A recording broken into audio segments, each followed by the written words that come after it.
The manhwa begins with a scene where a young boy named Qin Jinyang is seated against a wall outside a house. He's just finished brooming the area, and as he rests, a man approaches him, carrying a bowl of soup.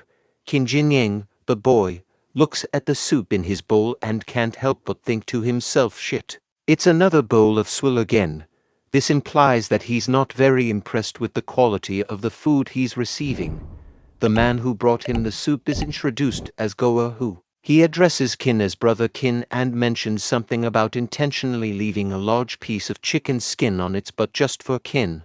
As Qin looks at the chicken in his soup, he quietly reflects on his situation. He mentions that it has been 3 years since he transmigrated into this world, and those 3 years have been incredibly difficult. He compares his current circumstances to his past life when he had a demanding overtime work schedule but suggests that those days were better than his current situation. Qin also thought, in the novels, people who transmigrate often receive cheat skills or abilities, but he seems to have only received the potato peels. He contemplates whether he will ever receive his cheat skill, and in his desperation, he considers starving to death with the hope of transmigrating into a better family. Qin then shifts his attention to Goa Hu, who seems to be enjoying his meal very quickly. He asks Hu how he finishes eating so fast, and Hu responds, Brother Qin, I've heard from my elders that the chicken heads are poisonous. You see, I have a robust body. For your sake, I am willing to try whether it is really poisonous. How about it? Qin contemplates Hu's statement and thinks about the supposed poison in chicken heads. He seems skeptical, mentioning that there are no heavy industries in this world, so he questions where the poison would come from. Just as Qin is about to eat the chicken head, a system window suddenly pops up, asking if Qin is willing to donate a chicken head to help Hu fulfill his dream of taking the poison test. Qin agrees to the request. Qin then turns to Hu and asks if he's sure he's not afraid of the poison. Hu, in response, reassures Qin and says he'll take up the offer, emphasizing that being starved is scarier than the potential poison. Afterward, the system window appears again, indicating that Qin has generously allowed a young man to experience the toxicity within his human body, and he is rewarded with potential value points. Qin's status window also pops up, showing his identity as a servant of Helan Mountain Villa, and his physical foundation stat, which is described as rotten mud physique 0/10 with the next stage being decayed wood physique.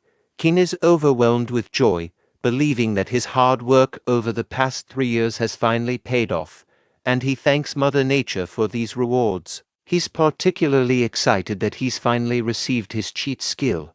Amidst his celebration, Hu notices Qin's emotional state and encourages him not to cry. He promises to treat Qin to some sheep offal.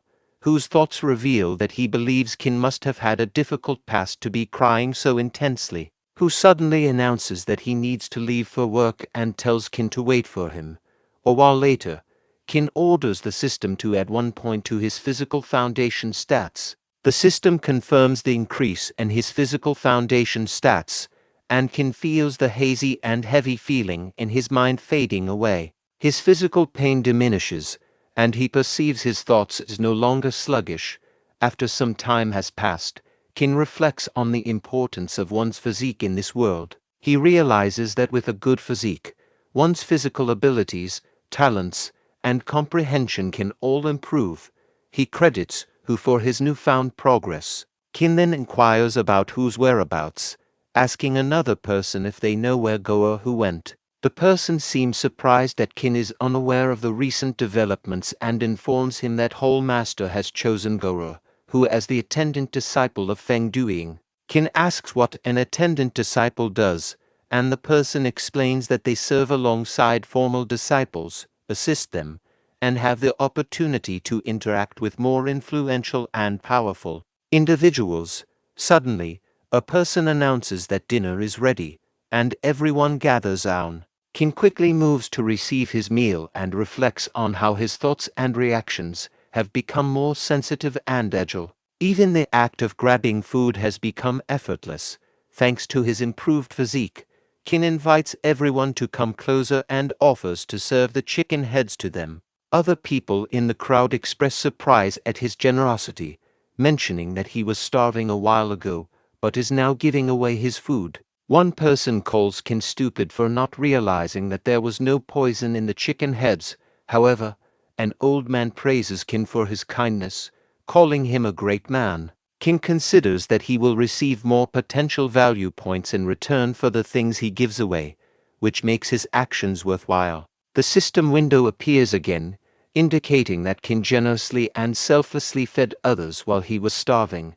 As a result, he's rewarded with potential value points. Qin becomes frustrated, realizing that he gave away more than 20 chicken heads but only received 1 point in return. At this point, he hears Hu's voice, and Hu calls him over. Other servants gather round to congratulate Hu on becoming Feng Duing's attendant disciple. Hu doesn't respond to the congratulations and asks Qin why he gave away all the chicken heads. He questions whether Qin genuinely believed they were poisoned, and then presents a surprise for Qin. Other servants express their interest in seeing the surprise, and there's an apparent change in their attitude towards Hu. Afterward, Hu shares the roasted chicken with Qin, and Qin comments on Hu's luck. He explains that being an attendant disciple is much better than being a servant, and hints that becoming a formal disciple could lead to an even better life. While Hu explains that being an inner disciple is not easy, and they face harsh punishments and tasks, including copying manuals. He notices that senior brother Feng Duing is busy copying manuals even though it's already dark outside. Qin reflects on his own past life, where he had to do a job similar to copying manuals, and he decides that he would rather peel potato skins than go through such a crisis again. The system window pops up, suggesting that manuals are a source of infinite wisdom and asking if Qin is willing to copy them voluntarily to provide knowledge to those in need. Qin turns to Hu and says, "Old comrade, I need you," Hu responds warmly, expressing that he also feels like having Qin's company and considers Qin his brother. Qin clarifies that he needs Hu to introduce him to senior brother Feng Duing so that he can help him copy books. As night falls, young master Feng Duing finds himself struggling with the daunting task of copying manuals. Goa Hu, a trusted servant, knocks gently on the door of young master Feng's room. Feng Duing, surprised by the late visit, questions why Hu is here at this hour. He insists that Hu doesn't need to stay up with him and should go rest. Curiosity piqued, Feng Duing notices Qin Jinyang standing behind Hu and inquires about the young boy. Hu explains that Qin Jinyang is a friend he made since joining this place as a servant and adds that Qin can write to some extent. Furthermore, Qin is eager to assist Feng Duing in copying manuals. Feng Duing is understandably skeptical, as Qin is, after all, a servant. He expresses concerns about the disparity in handwriting between Qin and himself, as this could be discovered and result in dire consequences. However, Qin steps forward with a bright gleam in his eyes and offers to try. He suggests that their handwriting might align, while Hu vouches for Qin's capability. Feng Duing hesitates but eventually agrees to let Qin give it a try. Nevertheless, he warns Qin about the repercussions if he were to deceive him. Both Feng Duing and Qin take their seats, and Hu stands nearby, watching attentively. Qin observes Feng Duing's writing style and begins copying it meticulously. After some time, Feng Duing is shocked by the quality of Qin's work. He can hardly believe his eyes and exclaims that Qin's handwriting is incredible and practically indistinguishable from his own. Qin modestly reveals that before joining the servant hall, he used to assist his godfather, a fortune teller, in copying charms and seals. Qin pondered to himself, "During my school days I used to forge my parents' signatures on all exam papers." He never anticipated that his ability to imitate handwriting would come in handy here. In addition, to his astonishment, the manual they are copying happens to be a martial arts technique, which he considers a jackpot. The system window pops up, indicating that the mission has been accomplished. Feng Duing, appreciative of Qin's contribution, rewards him with 5 silver taels. Feng Duing hints that he may offer more when he has a more flexible budget. Qin is grateful for the recognition and can't help but admire senior brother Feng for his potential wealth. System window pop-up showing information. As a real man, one should regard money as dirt. Will you refuse it? After reading the system window, Qin state, I don't want this money. And explain, I came here to copy manuals because of my friendship with brother Hu, and I admire senior brother like it. System window pops up providing information about mission completed reward. Qin decides to allocate all 2 points to his physical foundation stats, believing that this will enhance his efficiency in copying manuals and clear his mind. Feng Duing kindly offers to pay Qin up to 100 silver taels for his help with manual copying, demonstrating a strong sense of gratitude. He asks Hu to escort Qin back to the servant hall and assign him easier tasks. Both Hu and Qin express their sincere thanks, and they show their appreciation to senior brother Feng. The following day, in the firewood storage area, Hu informs Qin of his new task, which involves supervising the firewood. Qin is only required to carry firewood during meal times. The other servants willingly offer to assist with carrying the firewood. Hu inquires, brother, what do you think? This job seems quite straightforward, doesn't it? I need to head back now. We'll catch up tonight. Qin nods in agreement and replies, see you later tonight. Qin, with some free time on his hands, decided to delve into the Great River technique. Despite his average aptitude, he remained optimistic about mastering the fundamentals of this ancient practice. He began to explain to himself the hierarchy of cultivation among martial artists. The strength of a cultivator was determined by their realm, starting with the first realm as the lowest and progressing to higher realms. Notably, the level of a cultivator's physical foundation directly influenced their potential for advancing to the next realm. The progression started with the rotten mud physique, followed by the decayed wood physique and the iron tree physique. Possessing the iron tree physique was the minimum requirement for entering the path of cultivation. However, this talent was scarce, and many cultivators spent their lives stuck in the first realm. Above the iron tree physique was the silver flower physique, which allowed cultivators to break through the bottlenecks of the first realm. With diligent practice and the aid of secret techniques and elixirs, it was even possible to reach the third realm. Beyond that was the coveted golden physique, granting a cultivator an almost ethereal path of cultivation. The lord of the Helan Mountain Villa possessed the golden physique and had reached the formidable fifth realm. Further up the hierarchy was the white jade physique, a mystical existence across the Jianghu. Rumor had it that an even more precious jadeite physique existed above it, although it remained a legend. As Qin contemplated the Great River technique, he knew that this practice had a soothing effect on the mind, bringing inner peace. He also understood that those hot-blooded and impulsive martial artists who attempted to copy the technique often found themselves drained and fatigued. In addition to a strong physical foundation, Qin recognized that there were other prerequisites for ascending to the first realm as a martial artist. Cultivators needed to possess a certain abundance and purity of true qi.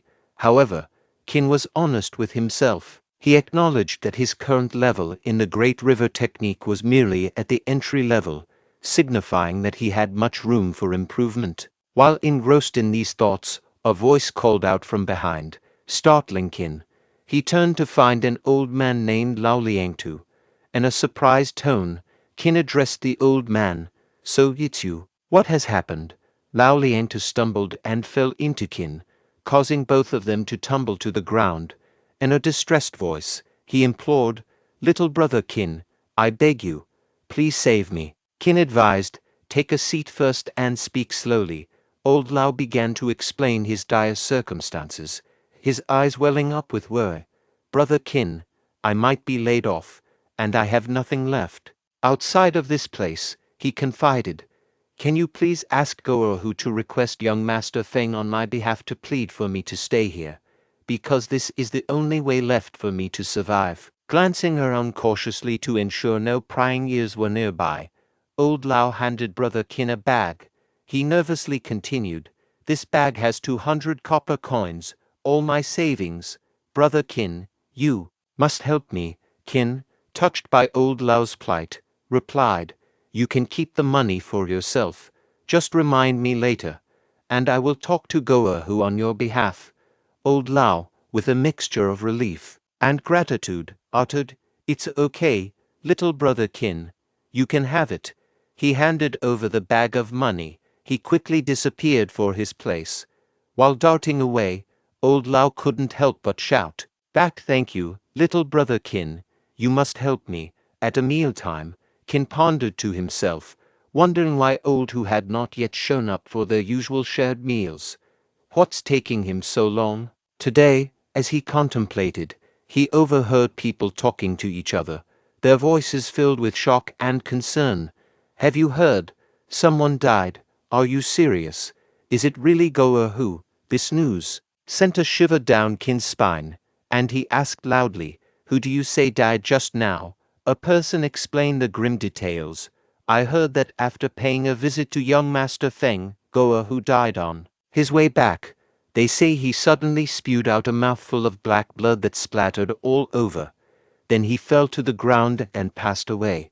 Qin couldn't help but ponder to himself, could it be that the chicken heads are really poisonous? Suddenly, without warning, someone struck Qin from behind with a wooden stick, causing him to collapse to the ground. Before losing consciousness, Qin wondered, who is this son of A? The person who had attacked him angrily declared, Qin Jinyang, you despicable and cowardly bully. In the servant hall, Qin was tied up with a wooden log, accused by Steward Wang of extorting 200 copper coins from Lao Liangtu. The gathered people warned Qin that if he confessed now, they'd only break his legs and exile him from the mountains. But if the whole master arrived, he'd have no way out. In anger, Qin vehemently denied taking any money from Lao Liangtu, demanding evidence to support the accusation. Steward Wang scoffed at Qin's protests, thinking of his own aspiration to become Feng Duing's attendant disciple now that Goahu was dead. The gatekeeper announced the whole master's arrival, and both Steward Wang and Lao Liangtu greeted him. Steward Wang presented the evidence, mentioning that Lao Liangtu's exclusive mark was on the stolen coins, and they had sent men to search Qin's room. Old Lao reiterated his claim, stating that Qin had blackmailed him using Goahu and young Master Feng's names, threatening exile if he didn't pay. The whole master implied that Lao Liangtu might have tried to bribe Goahu before his death and questioned his motives. Qin asked Lao Liangtu why he was slandering him, to which Lao Liangtu retorted, questioning Qin's own conscience. Inwardly, Lao contemplated betraying Qin to regain his 200 copper coins. Qin was shocked by this remark of Lao. Inside the infirmary, Feng Duing asked the old Hu, I heard you vomited blood. How do you feel now? In response, Hu stated, young master, I'm all fine now. In fact, I feel more energized than before. Feng Duing turned to the physician and asked, how come old Hu is perfectly fine, even after vomiting so much blood? The physician explained, he must have had stagnant poison in his body, and may have accidentally consumed another poison. Since those two poisons happened to neutralize each other, it led to him vomiting out the stagnant poison along with his poisoned blood that had been accumulating all these years. In response, Hu stated, but I haven't come into contact with any poison recently. The only possibility is that the chicken head brother Qin gave me contained poison. The physician explained, since that's the case, it must be that chicken head. Chicken heads don't usually contain much poison, but that poison just happened to nullify the stagnant poison within your body. Who stated, then, doesn't this make brother Qin my savior? Young master, I have something to ask of you. An old servant is about to be dismissed. Qin Jinyang told me to request on his behalf to arrange a job for him, so that he may continue staying here. In response, Feng Duing stated, no problem. I'll let this old servant clean my courtyard when I return. Qin Jinyang is our lucky star. We can at least do him this favor. Who stated, thank you very much, young master. I'll relay this good news to him right away. Feng Duing asked, what's the rush? It's not as if he'll die if you wait for a while. Meanwhile, the servants returned after completing their task of checking Qin's room. They entered the hall and reported to the master. The steward Wang silently contemplated, thinking to himself, Qin Jinyang, the evidence is here. Once the hall master gives the order, I will swiftly end your miserable life. The hall master inquired, what is the situation? One of the servants responded, Hall master, this subordinate thoroughly searched and overturned the entire quarter, but couldn't find a single copper coin. Steward Wang was shocked by hearing the report. Steward Wang turned towards Qin and demanded, how is that possible, Qin Jinyang?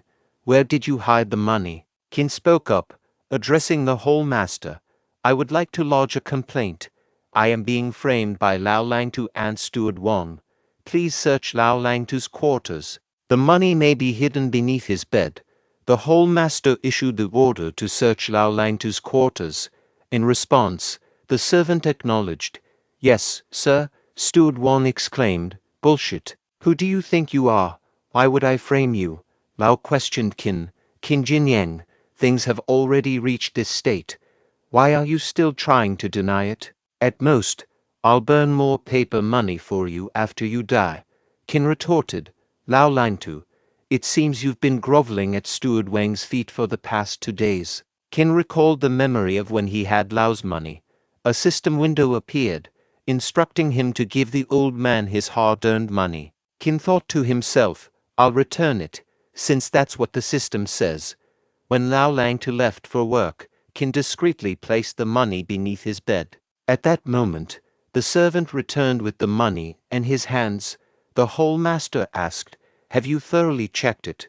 The servant replied, yes, sir. This bag containing exactly 200 copper coins was found beneath the bed in Lao Langtu's quarters.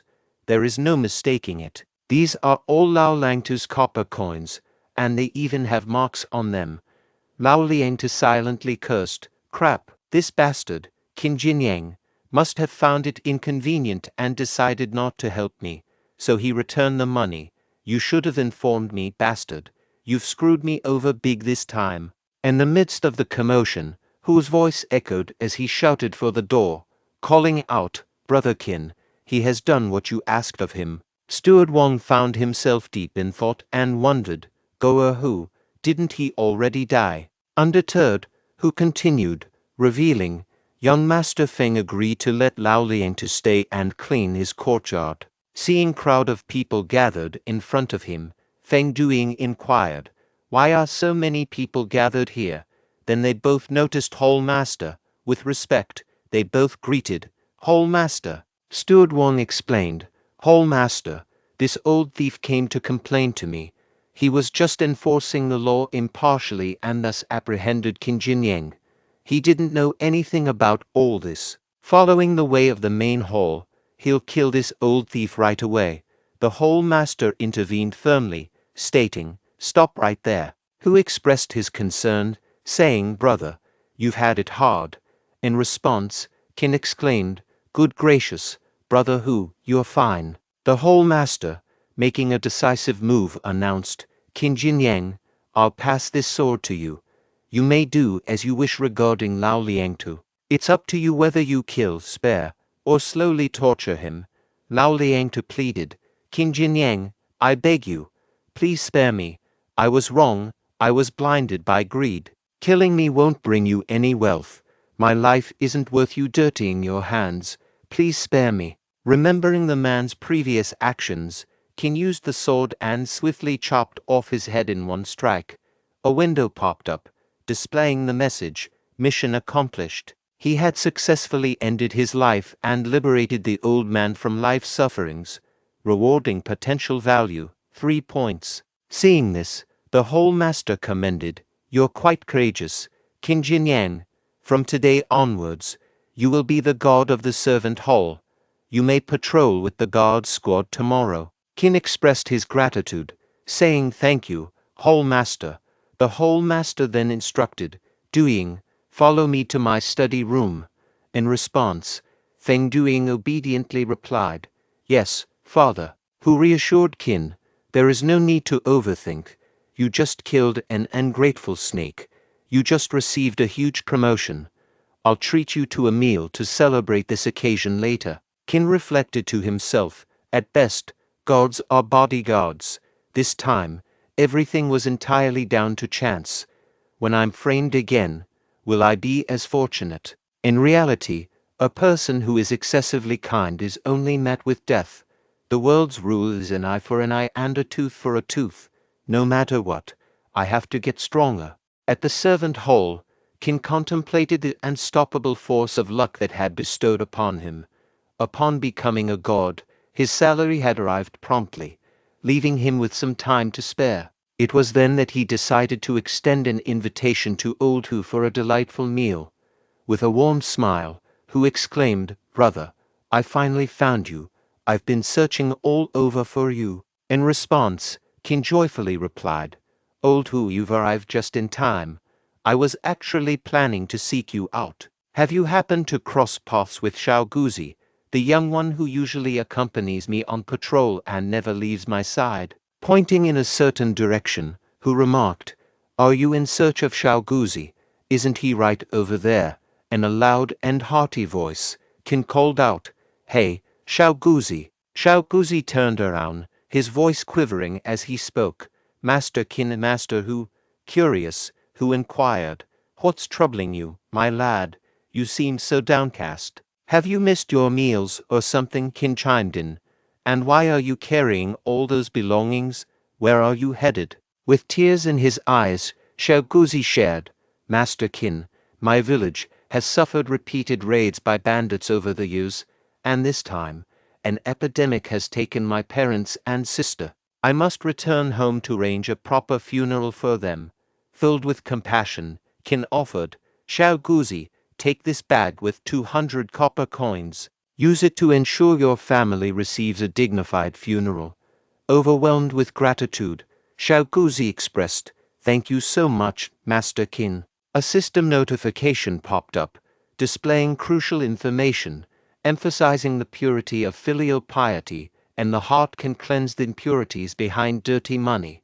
Rewarding potential value, 1 point. In his contemplation, Qin found himself grappling with unease while holding onto Lao Liangtu's money. He firmly believed that the virtuous path was to perform a benevolent deed and bestow all of it upon Xiao Guzi. The system window appeared again, reiterating the paramount significance of filial piety over all else. It posed a question to Qin, inquiring if he was willing to contribute his entire savings to ensure a peaceful rest for the departed. Upon absorbing the message within the system window, Qin declared, "Xiao Guzi, your devotion to filial piety is truly moving, and it has deeply touched my heart. I still possess 2 taels of silver. Take it all and arrange the most honorable funeral. Please, do not refuse." Qin ruminated within himself, "I've just come into this wealth, and yet, I'm already contemplating giving it all away." Xiao Guzi asserted, "Master Qin, you absolutely cannot do this." In response, Qin replied, "Enough talk, hurry and return home." Another system notification appeared, rewarding Qin with a potential value of 3 points. Both Qin and Xiao Guzi observed as the latter departed. Turning to Hu, Qin expressed, "Originally, I had planned to treat you to a splendid meal." Hu responded, "It's no trouble at all. It's a trivial matter. However, after the incident with Lao Liangtu, I suspected you might be disheartened and reluctant to assist others." Qin articulated, "The world consists of both virtuous and unscrupulous individuals. We should not judge the many by the actions of a few wicked ones. Since my time as a god, Xiao Guzi has faithfully served by my side, displaying wisdom and dedication.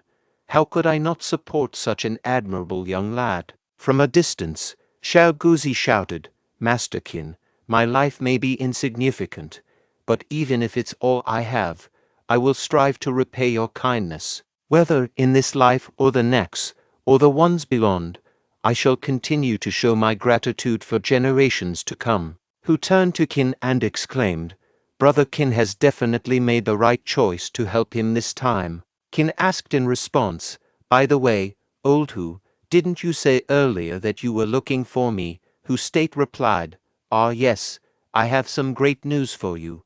Come with me, I'll explain on the way. A while later at Feng Duing Quarter, Feng addressed Qin saying, These are all the books my senior and junior brothers want you to copy. Brother Qin, you need to finish copying them as soon as possible. Qin assured, No problem. He guarantees to fulfill senior brother Feng's order without fail. Feng then entrusted the task to Qin, stating, Then he will leave it in your care. Qin thought to himself, if he continues writing like this, it will take him forever to finish this. Maybe he can use the Great River technique's true chi on his hands, copying the work of others to improve proficiency in the Great River technique. Action speaks louder than words. Let him put it into action and see if it works or not. Qin began copying the book with great speed. Feng then instructed his servant, This pile belongs to junior brother Wang, and this one belongs to junior brother Li. Go quickly and deliver them. Also, don't forget to bring back the final payment from them. Qin thought to himself, Yes, as expected, it works. The assistance of true chi is progressively making him able to copy the books faster. Feng State acknowledged, Let's stop here for today, Brother Qin. Your ability to copy the work of 5 people in just one night is truly remarkable. You can come over every night to write the remaining work. Qin replied, Okay, senior brother Feng. Feng State praised Qin, saying, Brother Qin is indeed a rare talent. There aren't many people who I Feng Duing admire. But Brother Qin, you are definitely one of them. Qin humbly responded, Senior brother Feng, you overpraise me. Thanks to you, I can earn so many silver taels. Senior brother Feng, now that I think of it, I feel like I don't need so much money as a god. Don't you also think so? Feng State laughed heartily, knowing that his brother Qin was facing difficulties. As a senior brother, he decided to offer his help. A few days later, Qin sat on a big wooden bench and pondered to himself. He reflected on the past few days of copying books, realizing that he had not only earned a significant amount of money but also improved his physical strength and advanced in the Great River technique to a minor attainment level.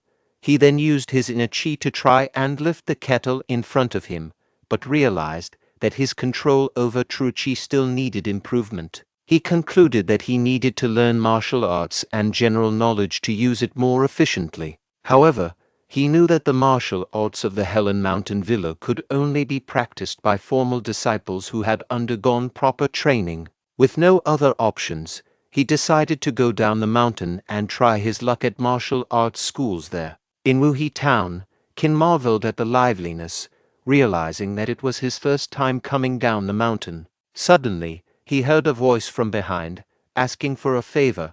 Old person sitting nearby street, asking if the person could buy 2 little girls from him. The person rudely dismissed the request, not wanting to be bothered. The old man pleaded, explaining that if the girls continued to follow him, they would starve to death. The person responded harshly, claiming that giving the old man a steamed bun was already generous enough and refused to help further. Unable to bear the situation, Qin turned to a nearby shop. Qin requested the shopkeeper to give him 2 buns and put them in a paper bag. The shopkeeper agreed and prepared the order. The old man, still crying, told his daughters that they could share the steamed bun. He blamed himself for their current situation, expressing his inability to grow crops or sell them to provide a chance for his daughters to survive. One of the children comforted their father, urging him not to cry. Moved by their conversation, Qin approached the old man after purchasing the buns. Approaching near the old man, Qin stated while hiding behind a wall, There is some broken silver under the buns in the paper bag beside you. Go back and use it to farm. Don't make too much noise. Hearing that, the old man turned toward his right side and found a bag. After looking inside the bag, he started crying again. The children worriedly asked, Father, are you okay? The old man stated, Bodhisattva, a bodhisattva came to my rescue. Wife, did you see that? I've encountered a living bodhisattva. A system window popped up, showing the information. He saved a struggling family, rewarding potential value. 2 points. Qin stated, the next step of the plan is. Then he heard a voice of a child saying, I can sing and do shameless things. I can also sell myself for my whole lifetime. Another child said, my mother is seriously ill. I am willing to fight for just 1 copper coin. Who wants to fight with me? A notification prompt appeared. Would he help a filial daughter bury her deceased father? Would he help a lost teenager return home? The system asked Qin, is he willing? Is he willing? After all, later, a system window showed information, potential value, 22 points. Qin thought to himself, he really earned so many potential points. In this world, where the weak are preyed upon by the strong, life is so difficult for the common people to live through. If old who were to know that he gave away so many silver taels, he would probably be angry to death. Forget it. Let's not think about these things for now. System. Add all of his potential points into his physical foundation. A system window popped up, showing information. One should refrain from overburning oneself with too many techniques. He cannot upgrade his physical foundation if he is proficient in less than 3 martial arts. Qin felt disappointed after reading the system window. A trio of bandits stands at a distance, observing Qin's peculiar behavior. One of them remarks, hey, do you see that kid over there? He's acting really odd. Is he unwell or something? The person on the left responds, why bother? What matters is that he seems to be carrying money. The person in the middle suggests, let's plan to ambush and rob him once he leaves town. Qin reached the entrance of a prestigious town academy, exclaiming, at last, I've found it. Contemplating, he mused, I scoured the entire town to discover a martial academy like this. I wonder about its interior. Opening the door, he queried, hello, I'm seeking a master for training. Why is the martial academy so dark inside? It's not haunted, is it? Seated in a chair, an old man named Kenway replied, a customer, disciples, come out and welcome the newcomer. Aligned, the disciples greeted, yes, master. One disciple addressed Qin, greetings, newcomer. Watch me perform. White crane spreads its wings. Another added, observe angry crow takes flight. Observing, Qin apologized, I believe I'm in the wrong place. Chief Kenway stood and reassured, no, young martial artist, you're in the right place. Enquiring, he asked, what would you like to learn? Qin questioned. Then, what martial arts do you teach here? Chief Kenway clarified, our academy offers everything, including 18 weapon types. We master all, cultivating Taihik, Truchi internally and strengthening externally. No fees if you can't learn, and no extra charges during the process. Turning to his disciples, he commanded, demonstrate for our young martial artist. Qin declined, saying, it's okay, just tell me about each technique. Chief instructed, watch Han Yuan's shadowless sword. Observe Xing Yi's diamond fist. Witness Tan Ton's lightning whip. Disciples insisted, you should showcase something too. As Qin covered his eyes, he pondered, should I leave now? What is this? An hour later, every disciple collapsed from demonstrating techniques. Tan Tong inquired of Qin, young martial artist, what's your preference in martial art techniques? Qin replied, let's forget it. I'll pass. Chief, enraged, questioned, what do you mean by let's forget it? You watch our martial artists for an hour, and all you say is let's forget it. Are you here to mock us? No mockery allowed. You won't leave until you learn one technique. Did you come for a free show? Qin explained, Chief, it's not that I'm unwilling to learn.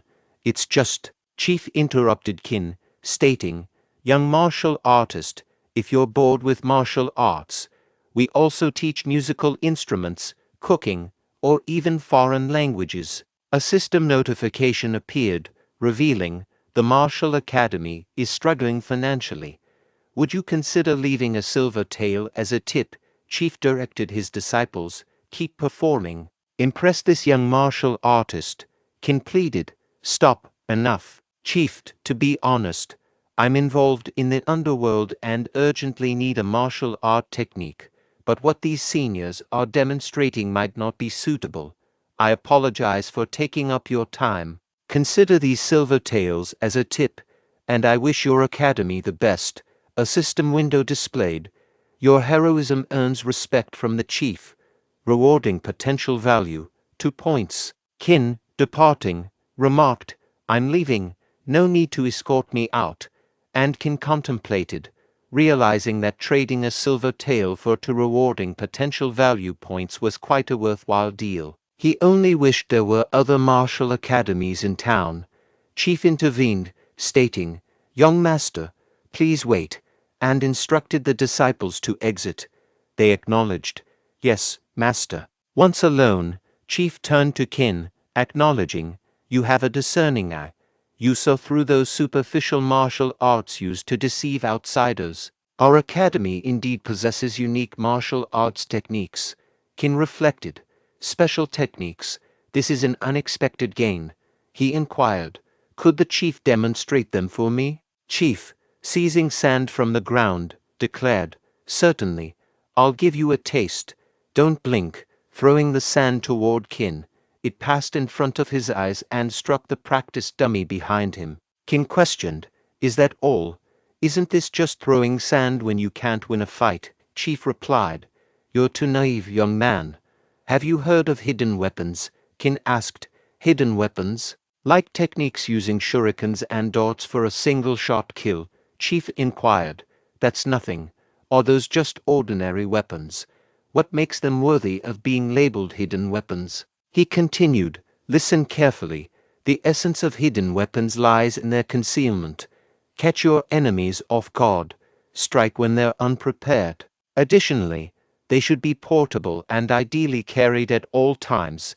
A handful of sand can confuse enemies, buying time for escape or forcing them to reveal weaknesses. For the final blow, a blade is still preferable. Examine the dummy's eyes closely.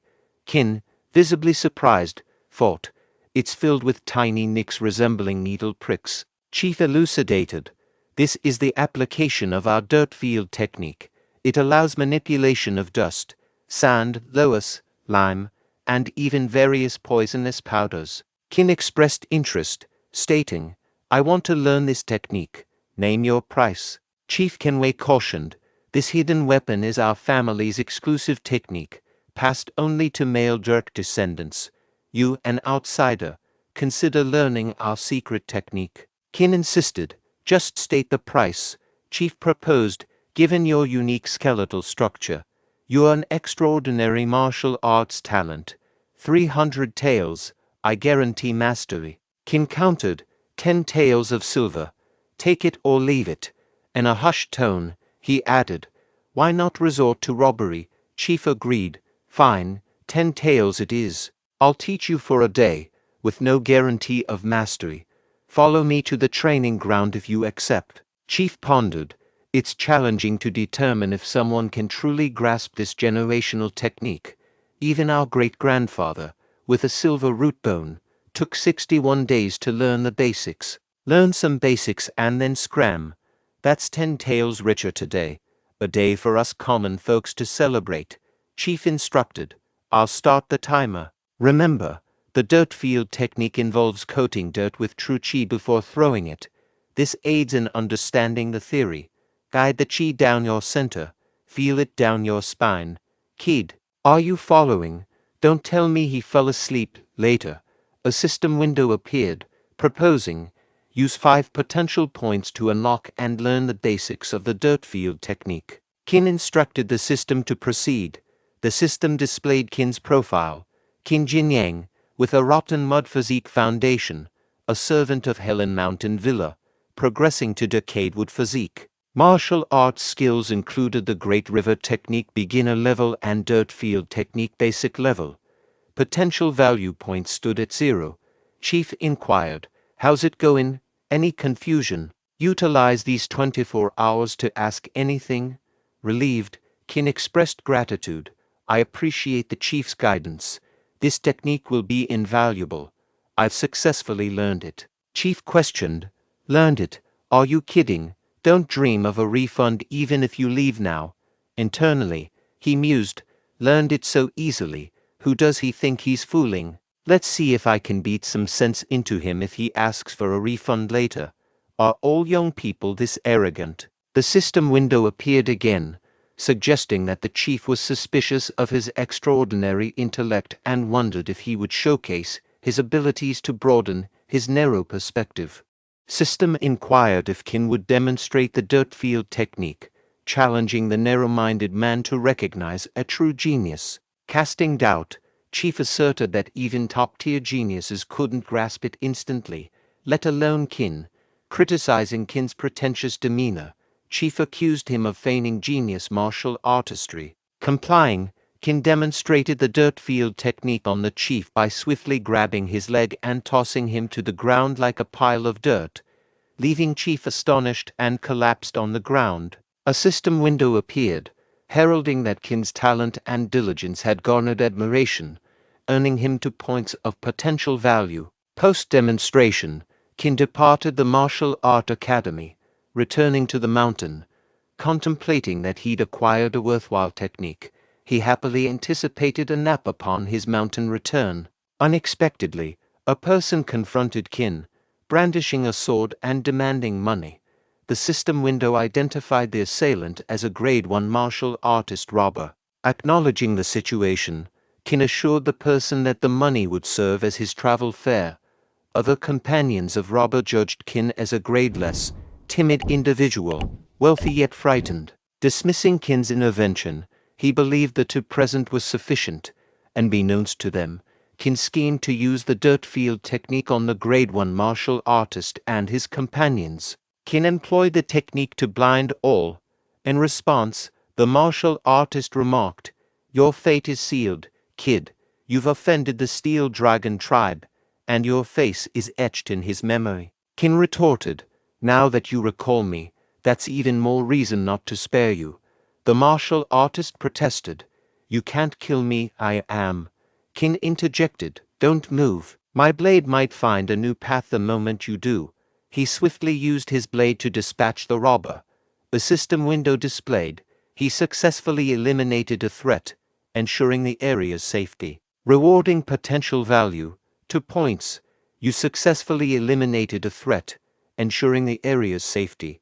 Rewarding potential value, 1 point. You successfully eliminated a threat, ensuring the area's safety. Rewarding potential value, 1 point.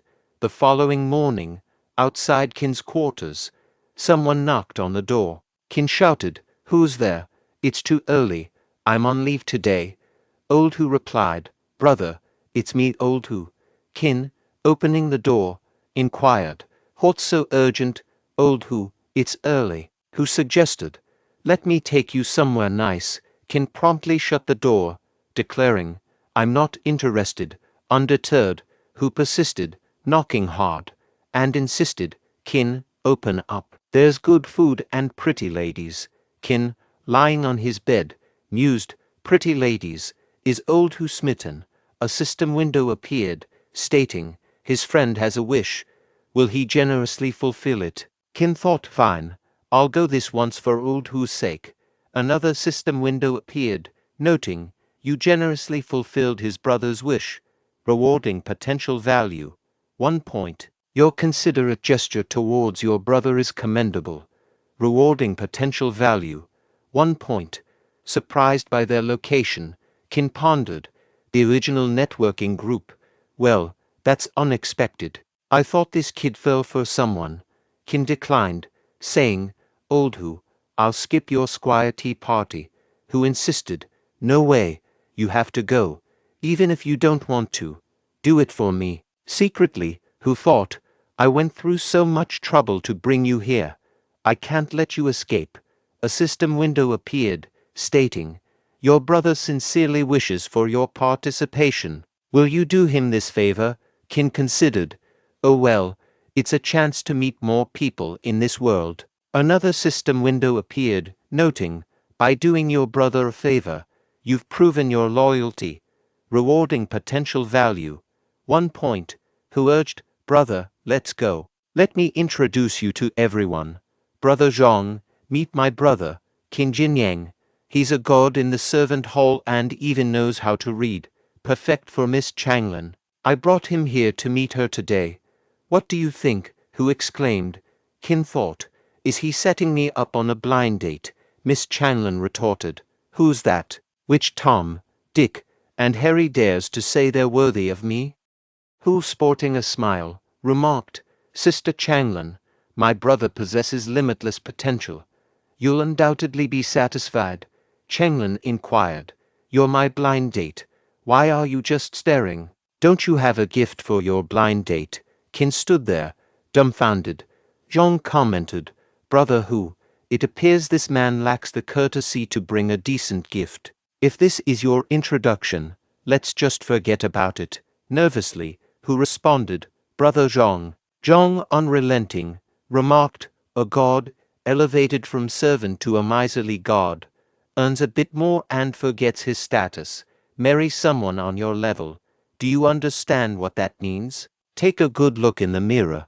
Changlin intervened. My brother is only conveying this out of respect for Senior Feng. Don't embarrass yourself any further. Recalling memories from his past life, Qin thought, I won't let myself be bullied again. Addressing Zhang, he asked, What makes you think I can't come with a decent gift? Zhang retorted, Are you foolish? If you bring a decent gift, I'll kneel and call you father. And if you can't, onlookers conversed, so exquisite, a top-grade jade bracelet. I've only seen Senior Sister wear one like this. Is it that good to be a god? This bracelet looks expensive. This kid isn't half bad.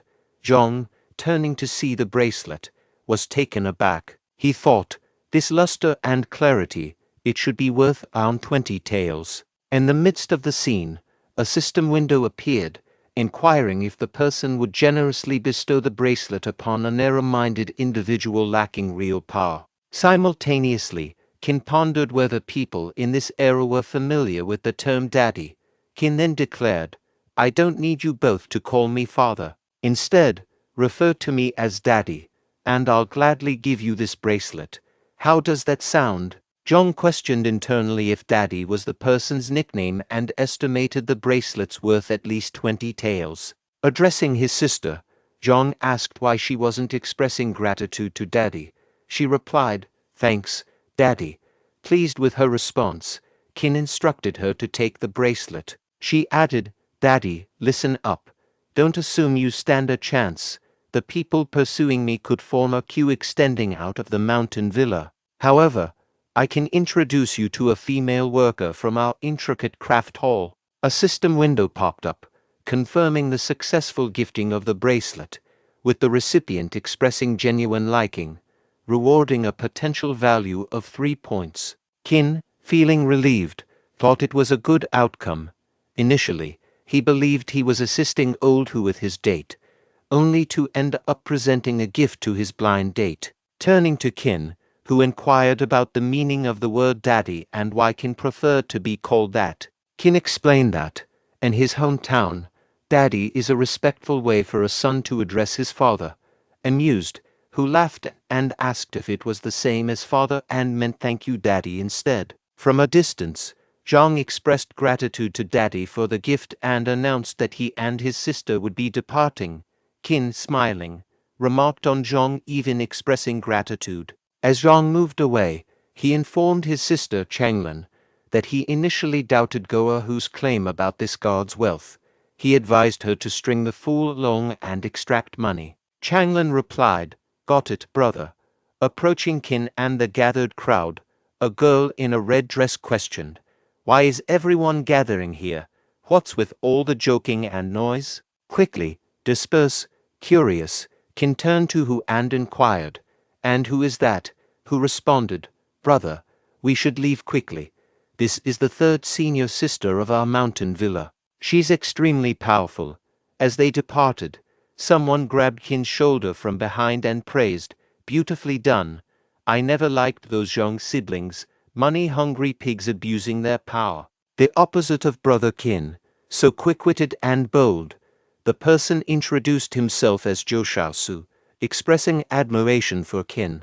Xiaosu explained, I really admire brother Qin, so I came to get to know both of you, who clarified, my brother stood up for us. It's a shame a gift had to be given. Qin remarked, just as you'll lose, you'll earn. You can always earn back the money, but you can never stand up for yourself again. Xiaosu agreed, well said, brother Qin. By the way, I have a money-making opportunity for someone as bold and witty as you. Interested? Qin questioned. Opportunity. Later on, Qin and Xiaosu sat facing each other. Xiaosu proposed, escort the felon, Tongzhimong, on death row, from the torture chamber to the county government office. Internally, Qin hesitated. A felon on death row, risking my life right from the start. Xiaosu continued, consider this a plea for help. Our senior needs assistance in finding a suitable escort for the mountain villa. Qin asked, what crime did Tongzhimong commit? Xiaosu conveyed that Tongzhimong, a solo bandit with a history of numerous wicked deeds, had been captured by the mountain villa. In a confrontation, Tongzhimong managed to kill a seemingly invincible senior from the Supreme Hall. Despite ongoing interrogation about his techniques, Tongzhimong refused to cooperate, leading the mountain villa to decide to hand him over to the authorities. Xiaosu clarified that their role was merely a formality and escorting him. Pondering the worthiness of risking his life to escort an unremorseful criminal for a modest sum, Qin expressed concerns about the inherent danger of the task. Xiaosu agreed, acknowledging the risks, but explained that their deputy chief couldn't escort Tongzhimong the entire way. Qin's fear subsided upon learning about the deputy chief's involvement, prompting him to accept the task. Internally, Qin reassured himself that with the deputy chief present, there was nothing to fear, and he could go through the motions to earn some silver. Later, a senior brother announced the need for an ordinary person to accompany the convict in the carriage,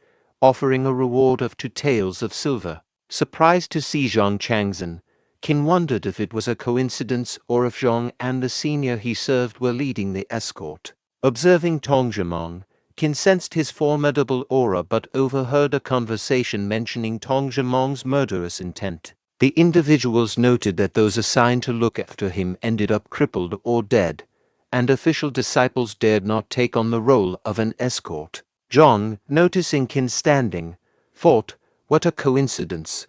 Did he expect the one leading today to be the senior he's serving? The senior urged, hurry it up, who's going to do it? Zhang pointed towards Qin, saying, senior, I think he can do it. Zhang, gesturing towards a nearby person, remarked, the individual there is Qin Jinyang, senior brother. Observe how he exudes dignity and capability. Qin, smiling, replied, as a newcomer, I fear handling such a challenging task. Please forgive me, senior brother. Addressing Qin, Zhang stated, you're simply unwilling, aren't you? Whoever wishes to guard the death row prisoner, step forward. Guards withdrew upon hearing Zhang's words.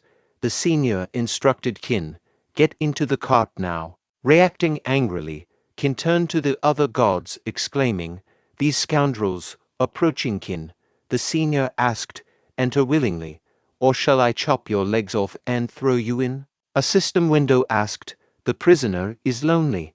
Will you chat with him on the way and accompany him on his last journey?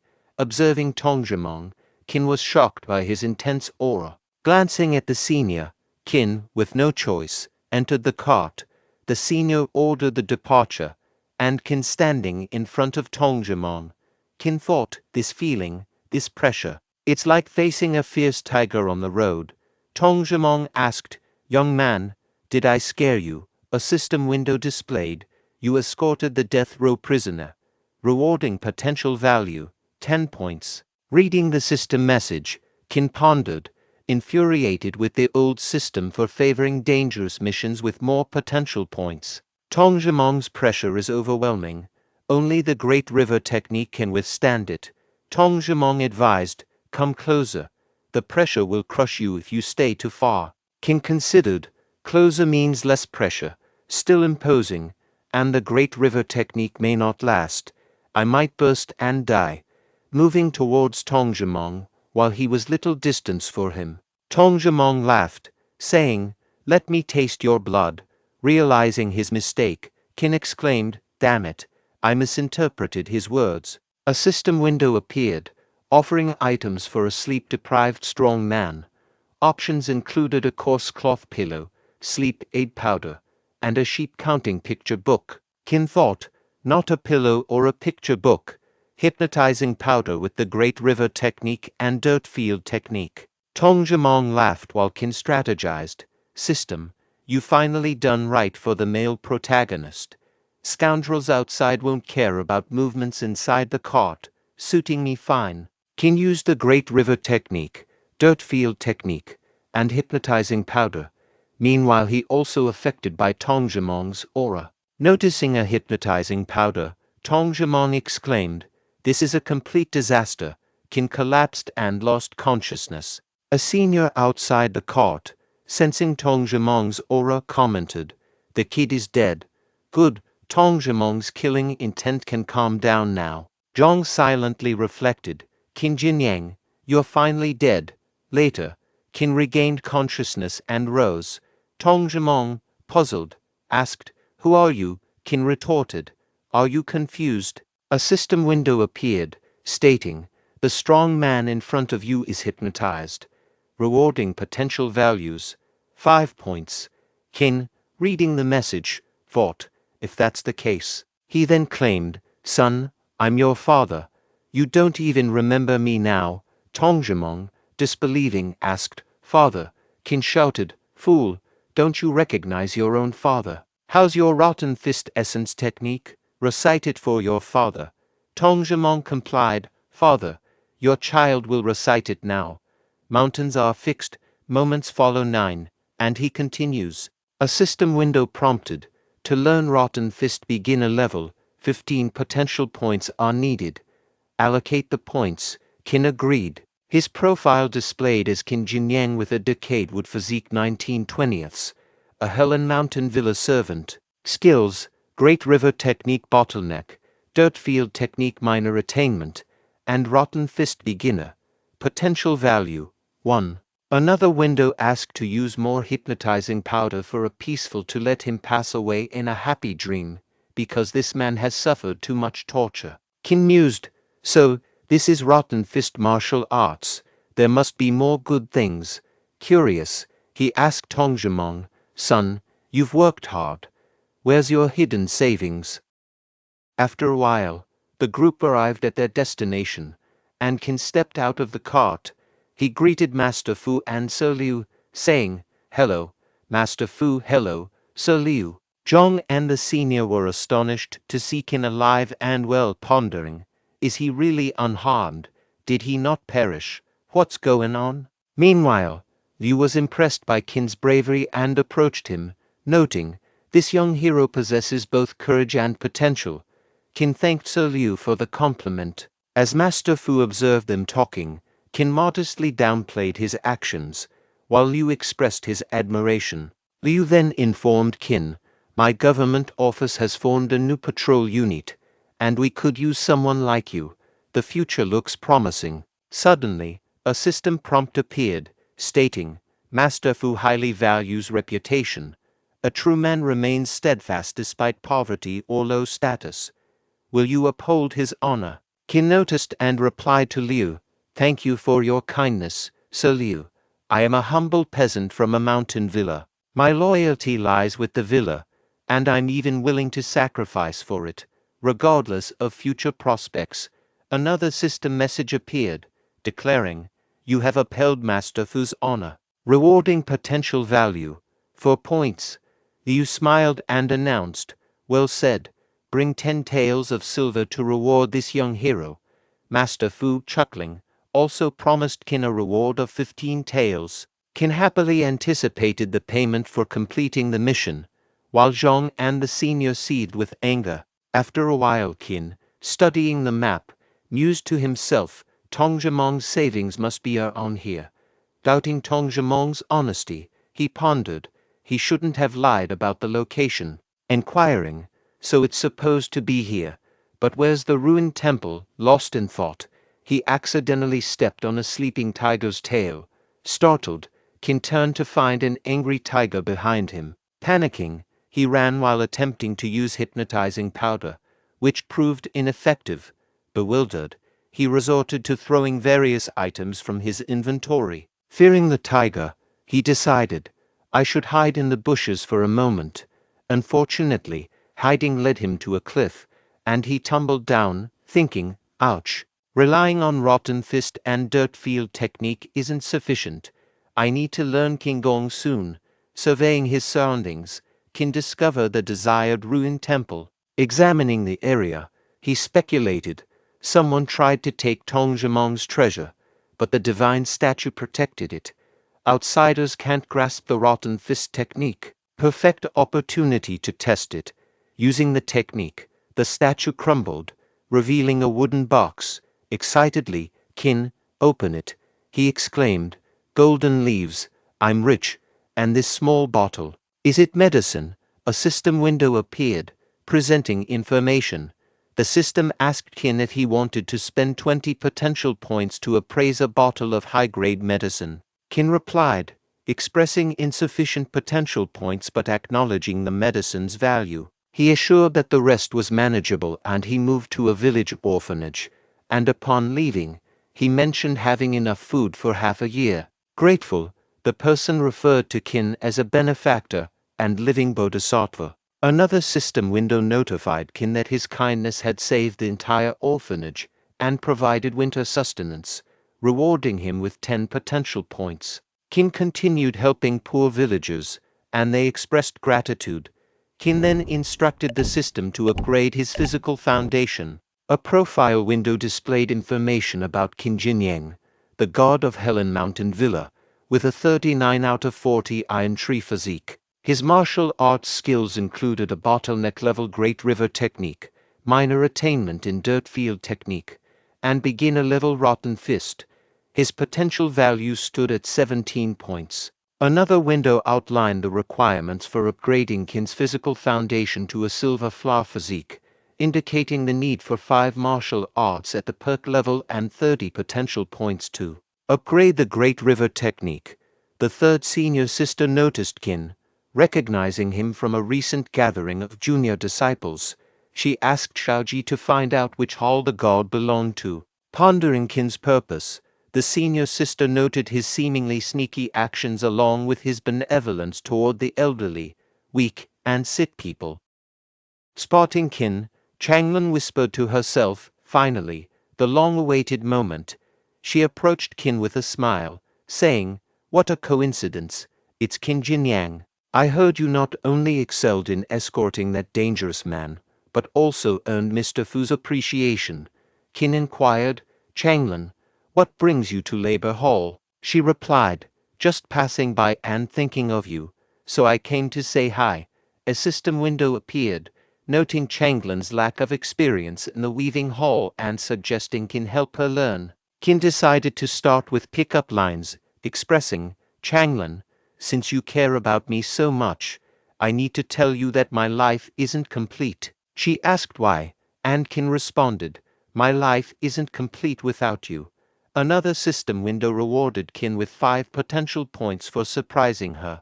Qin, realizing her unfamiliarity with such lines, thought, this girl really has never heard these pickup lines before.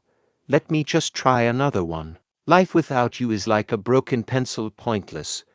Once again, a system window rewarded Qin with 5 potential points for favoring her.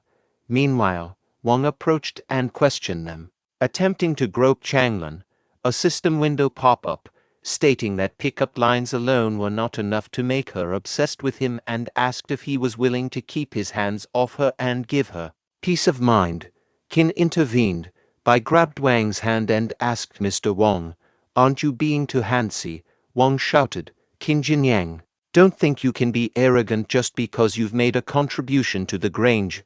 I've detested you for a long time. In response to Wang's attack with his sword, Qin punched the sword and caused it to break. Wang, astonished by Qin's strength, thought, when did this guy become so powerful? If he had hit me in the head, the information was displayed as the system window popped up.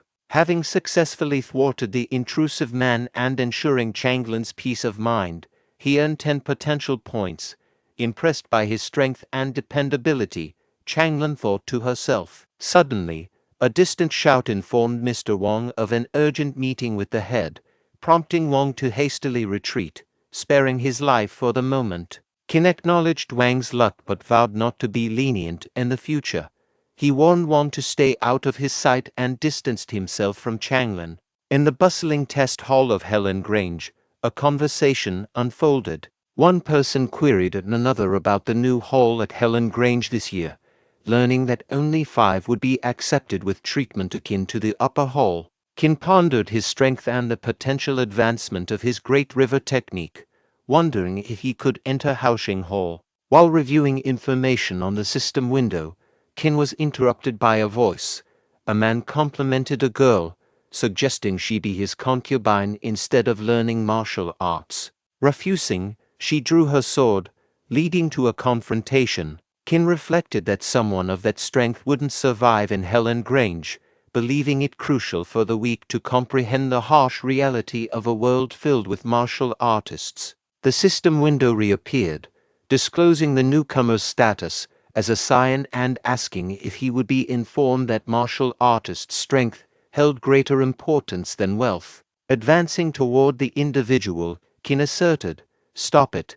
Startled, the person retorted, "Who's being nosy?" only to receive a forceful punch to the stomach from Qin, sending him crashing to the ground.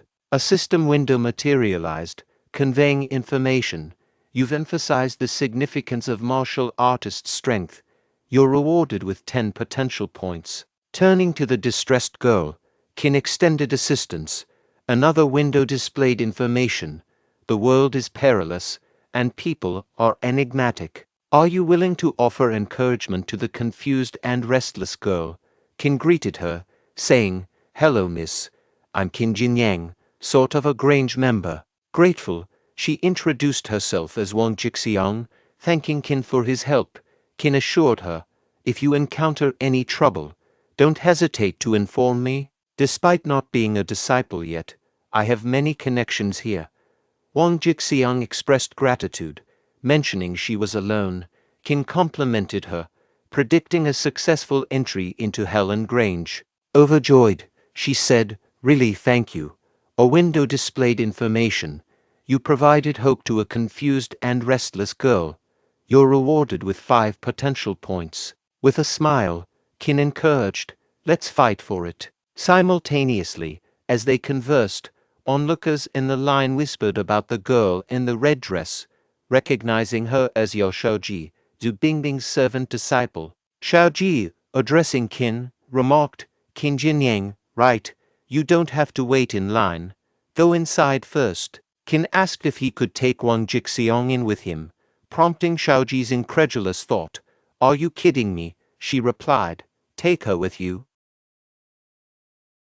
Upon entering Helan Grange, a system window appeared with information. During the entrance test, candidates meditated on spiritual stones inside a cave, feeling a mysterious pressure that increased gradually. Responding unconsciously, they released qi, interacting with the stones. Qin, reading the system message, noticed a group ahead and turned to Wang Jixiang, suggesting, "Let's see what they're doing." Approaching, they overheard a conversation where one person called them lowly peasants, another admired a girl, and a third questioned their desire to join Helan Grange. Jixiang, confused, was asked to be a servant disciple. Qin intervened, proclaiming, "I disabled someone as arrogant as you." Lu Shuqing, the first disciple of Star Hall, stepped in, emphasizing recruitment based on root bones rather than background. He urged harmony and directed them to the main hall for rule explanations, wishing them success in the test. The concept of root bones was explained, mentioning that some mud would be generated in the cracks of the spiritual stones, and candidates who couldn't hold on would have sludge-level root bones. On the other hand, if candidates managed to hold on, roots would grow in the mud, indicating deadwood-level root bones. Eventually, the roots would harden and grow into branches, signifying ironwood-level root bones.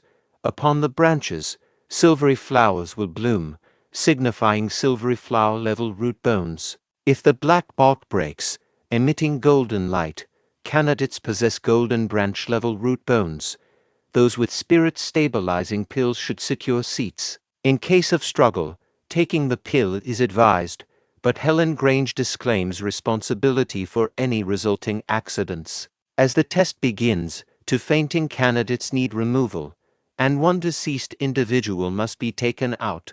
Qin pondered, "Let me reach the high rank of the ironwood level and enter the Haoxing Hall. I won't expose my silvery flower level root bone to avoid jealousy." A system window offered to replenish Qi for 10 potential points in the Qi-rich environment, but Qin declined, confident in his silvery flower level root bone. Curious about Wang Jixiang, he mused on her potential decision to take the spirit stabilizing pill, acknowledging she might not join Helen Grange.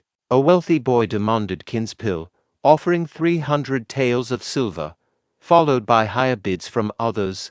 Qin considered selling it for 350 taels if an offer came. Kong dismissed those relying on pills as unfit for Helen Grange. The wealthy boy, recognizing Kong as a son of Gu family, turning to Qin, he increased his offer to 500 taels, prompting a system window asking if Qin would sell the pill to him.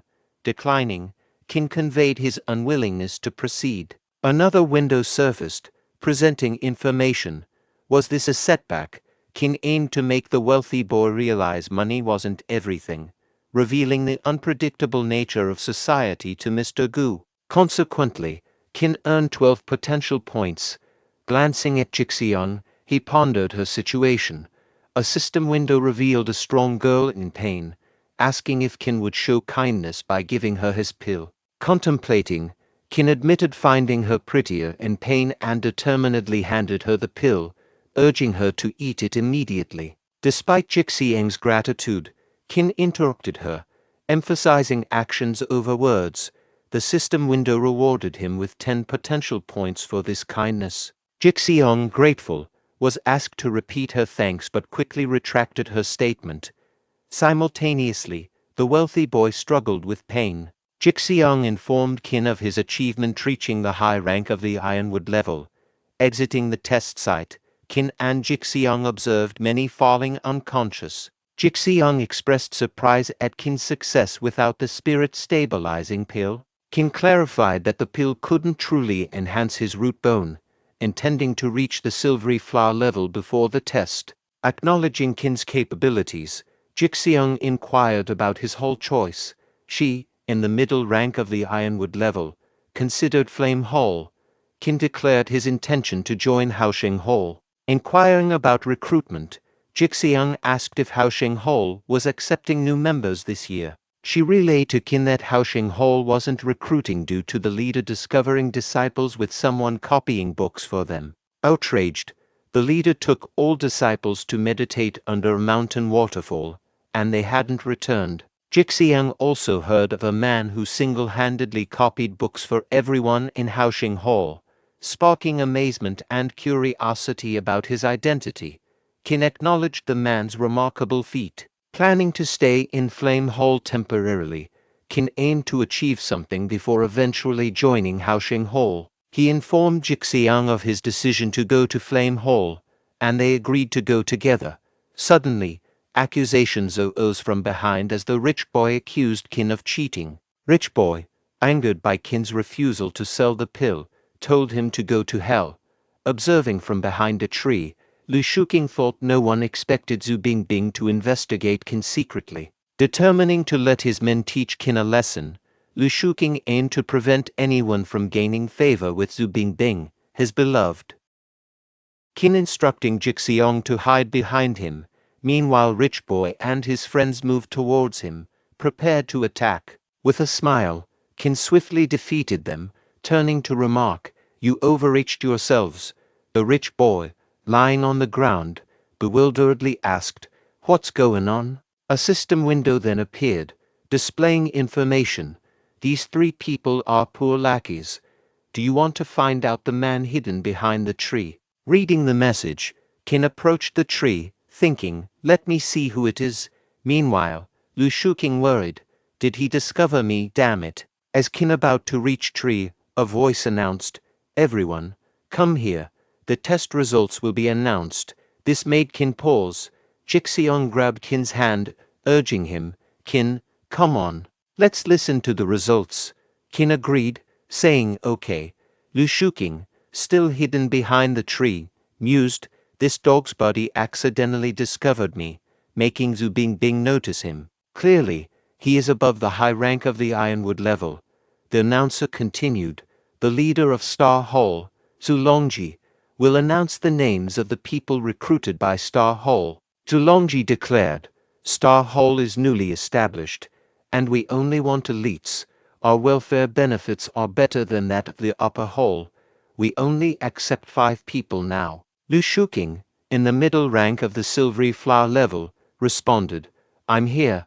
Zhu Longji continued, "Gukong, the low rank of the silvery flower level." Gukong confirmed, "I'm here." Zhu Longji then stated, "Bai Yion, the middle rank of the Ironwood level." Kai Feng Hong, the middle rank of the Ironwood level. Glancing at Lu Shuking, Qin thought, "I didn't expect him to reach the middle rank of the Ironwood level." Zhu Longji turned to Zhu Bingbing, inquiring, "There is one spot left. Bingbing, do you have any recommended candidates?" Bingbing replied, "Yes." The assembled people began chatting amongst themselves, saying, "She is the renowned cool beauty and Helen Grange. I can't believe she'd recommend someone. Could it be me? Perhaps me. How intriguing. Keep your voice down. Are you courting death?" Bingbing gestured with her finger toward Qin. Jixiong remarked to Qin, "She seems to be looking at you." Qin countered, "No way. I don't know her." In that instant, Bingbing stated, "Qin Jinyang, the high rank of the Ironwood level." All eyes turned to Qin, and conversations erupted. "Qin Jinyang, who is he seriously?" Bingbing picked him. Mr. Feng Zhongfu found himself a bit puzzled as well. Qin reflected, "Lu Shuking is not as kind as he looks. Is Star Hall a den of monsters or an opportunity?" His thoughts were interrupted by Jixiang's congratulations, saying, "If you enter Star Hall, you will have a bright future." A system window appeared, presenting information. "The hope and longing of a young girl are more precious than gold. Are you willing to fulfill her wish and enter Star Hall to make her admire you?" Qin thought, "Okay, I'll deal with Lu Shuking." Later, Zhu Longji announced, "This foundation consolidating peel is a Star Hall benefit, not available in other halls. Share this good news with your family. See you in Star Hall tomorrow morning at 8 o'clock. You 5 will be Star Hall disciples from now on." All expressed gratitude, saying, "Thank you, sir." The following day, Qin noted, "The labor hall is so lively. Did Erhu finally get married? Let me share the news and make him happier." Observing Zhou Shaosu's injuries, Qin was shocked. Zhou Shaosu collapsed, prompting Qin to shout, "Zhou Shaosu," rushing to help him and questioning, "What's going on? Who hit you?" Zhou Shaosu asserted that Mr. Wang displayed arrogance and dominance in the absence of their whole leader, Feng Duing, and Erhu.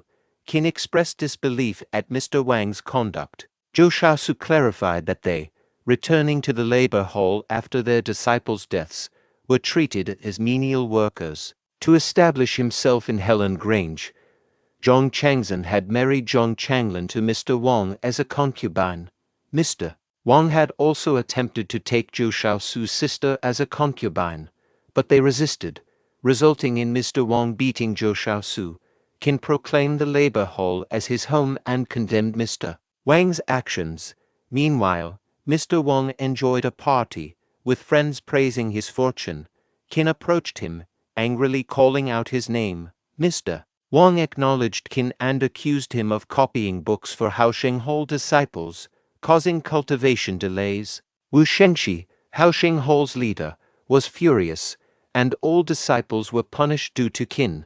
Mr. Wang claimed Qin had no supporters and ordered servants to subdue him. Swiftly defeating them, Qin heard someone shout that Mr. Feng Zhongfu had arrived, prompting him to turn around. Mr. Wang warned of Mr. Feng Zhongfu and Wu Shengxi's friendship, predicting Qin's doom. Mr. Feng Zhongfu addressed Qin by name, and Qin respectfully greeted him. Mr. Wang believed Qin was in trouble. Mr. Feng Zhongfu instructed Qin to tidy the courtyard and then visit his study. Qin agreed and followed Mr. Feng's instructions. Mr. Wang asked Qin about Mr. Feng's intentions, and Qin replied, "Guess what he meant." The sword in Qin's hand advanced toward him. Wang exclaimed, "Qin, I'll give you all my money. You are the boss of Labor Hall from now on." Qin lowered his guard, and Wang swiftly unsheathed his sword, moving toward Qin. Wang declared, "You wanna kill me?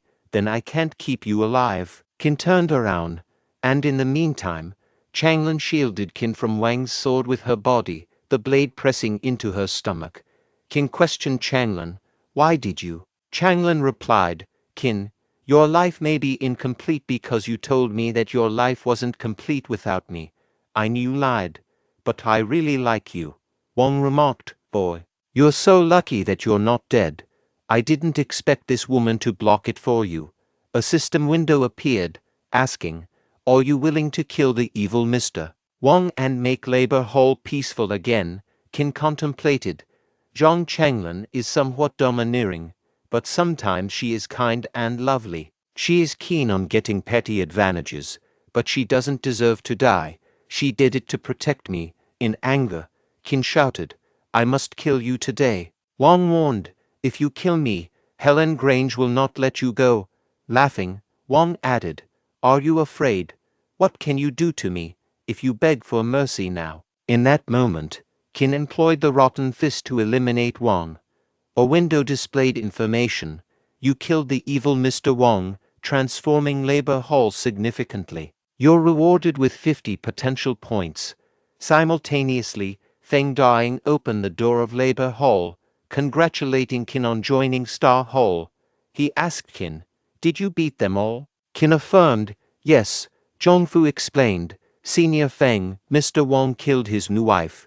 Then Mr. Wang wanted to frame Qin, but he was killed by Qin when he attacked Qin secretly. Mr. Wang deserved to die. Everyone present is a witness. Everyone was afraid of Qin, each one confirming, yes, that's what occurred." In response to his actions, Senior Feng chuckled, advising, "Martial artists should be firm and resolute. Don't worry, I'm with you, and my father won't blame you." Qin expressed gratitude to Feng. The next day at Star Hall, he wondered if unique techniques like the Great River technique existed there. A system window displayed information about Qin Jinyang, noting him as a Star Hall disciple of Helen Grange with a silvery flower level root bone, progressing to golden branch level. Mastery of 7 martial arts techniques, including the Great River technique perfection, Dust Darts perfection, and Rotten Fist perfection, earned him 34 potential points. Suddenly, a servant announced Mr. Zulongji's arrival. Checking attendance, Mr. Zulongji instructed the servant to distribute martial arts books, allowing practice for 3 days with an expulsion threat for non-learners. Kai Fenghong and Gu Kong recognized the Thunder Pulse swordsmanship as basic and not hard to learn. Qin, without a book, informed Mr. Zulongji, who assigned him a different task learning Ice Lotus armor. Qin pondered, Ice Lotus armor. Meanwhile, Gu Kong expressed concern, stating that Qin only had a high-rank ironwood level root bone and it may not be appropriate. He explained that reaching the beginner's level of Ice Lotus armor was extremely difficult, and even if someone reached the perfection level, they wouldn't be mighty. Upon hearing this, Qin wondered, is reaching the beginner's level extremely hard? I just need to consume a few potential points. An angry Mr. Zulongji rebuked Kong for questioning him on the first day, using his chi to injure Kong's internal organs. Qin voiced concern, stating, "Kong," in a worrying tone. Shuking interjected, questioning Qin, "Aren't you going to take Mr. Zulongji seriously?" Kong stood and admitted, "Sir, I was wrong."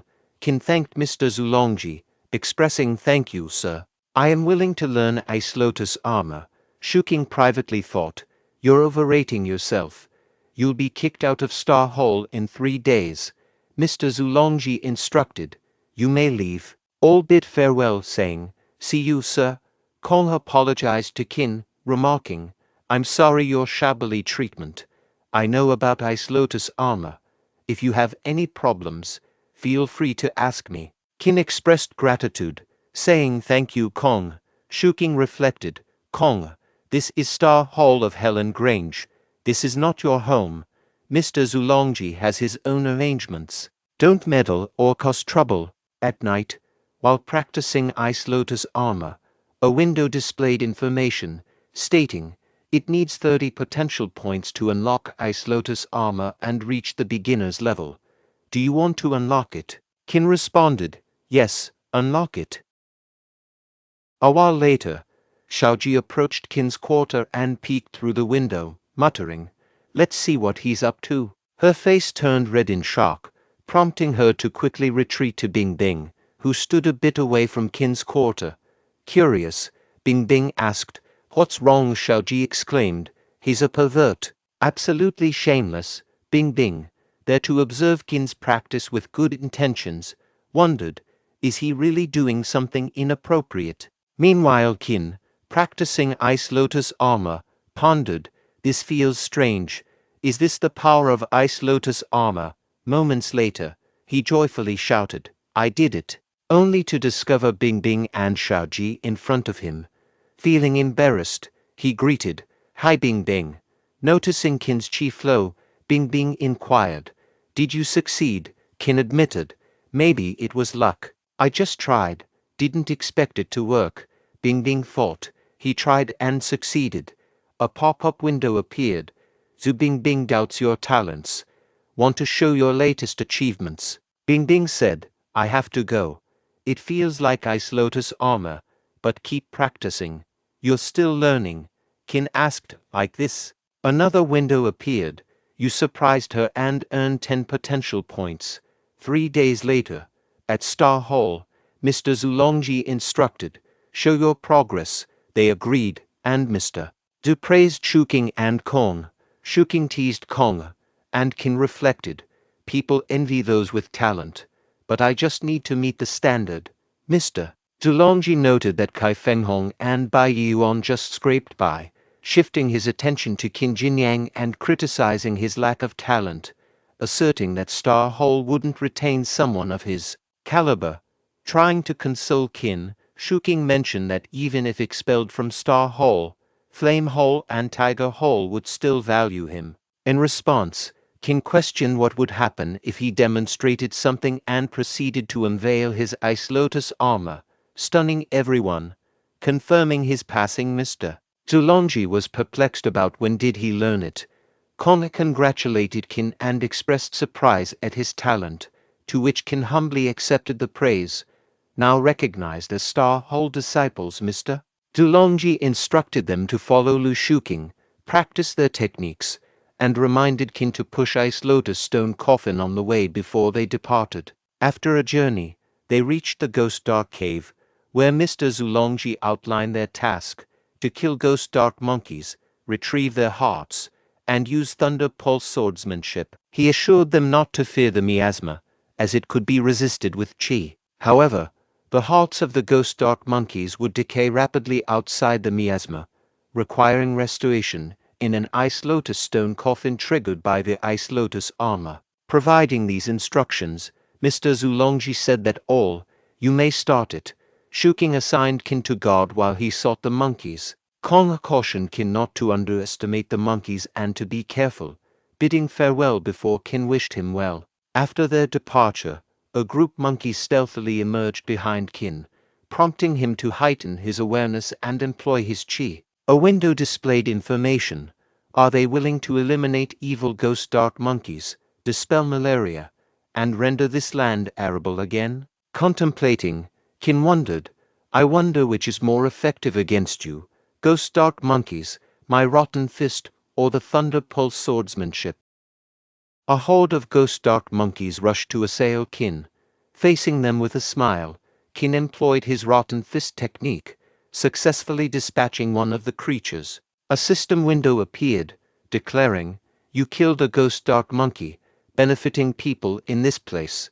You're rewarded with 1 potential point. Another pop-up announced, you killed ghost dark monkeys, benefiting people in this place. You're rewarded with 2 potential points. Later, turning towards the dead bodies of dark monkeys, Qin reflected, I defeated them too forcefully, damaging their bodies. Only 3 hearts remain intact. I need to exercise more caution next time. Subsequently, a system window presented the information. A pure lotus flower appears in the miasma-filled cave. Would you like to go and take a look? Intrigued, Qin approached the pure lotus flower, observing, it's a lotus flower. It looks more like a bamboo shoot. The system window inquired, are you willing to inject qi into the pure lotus flower to purify miasma and drive away ghost dark monkeys? As Qin neared the lotus, additional ghost dark monkeys emerged.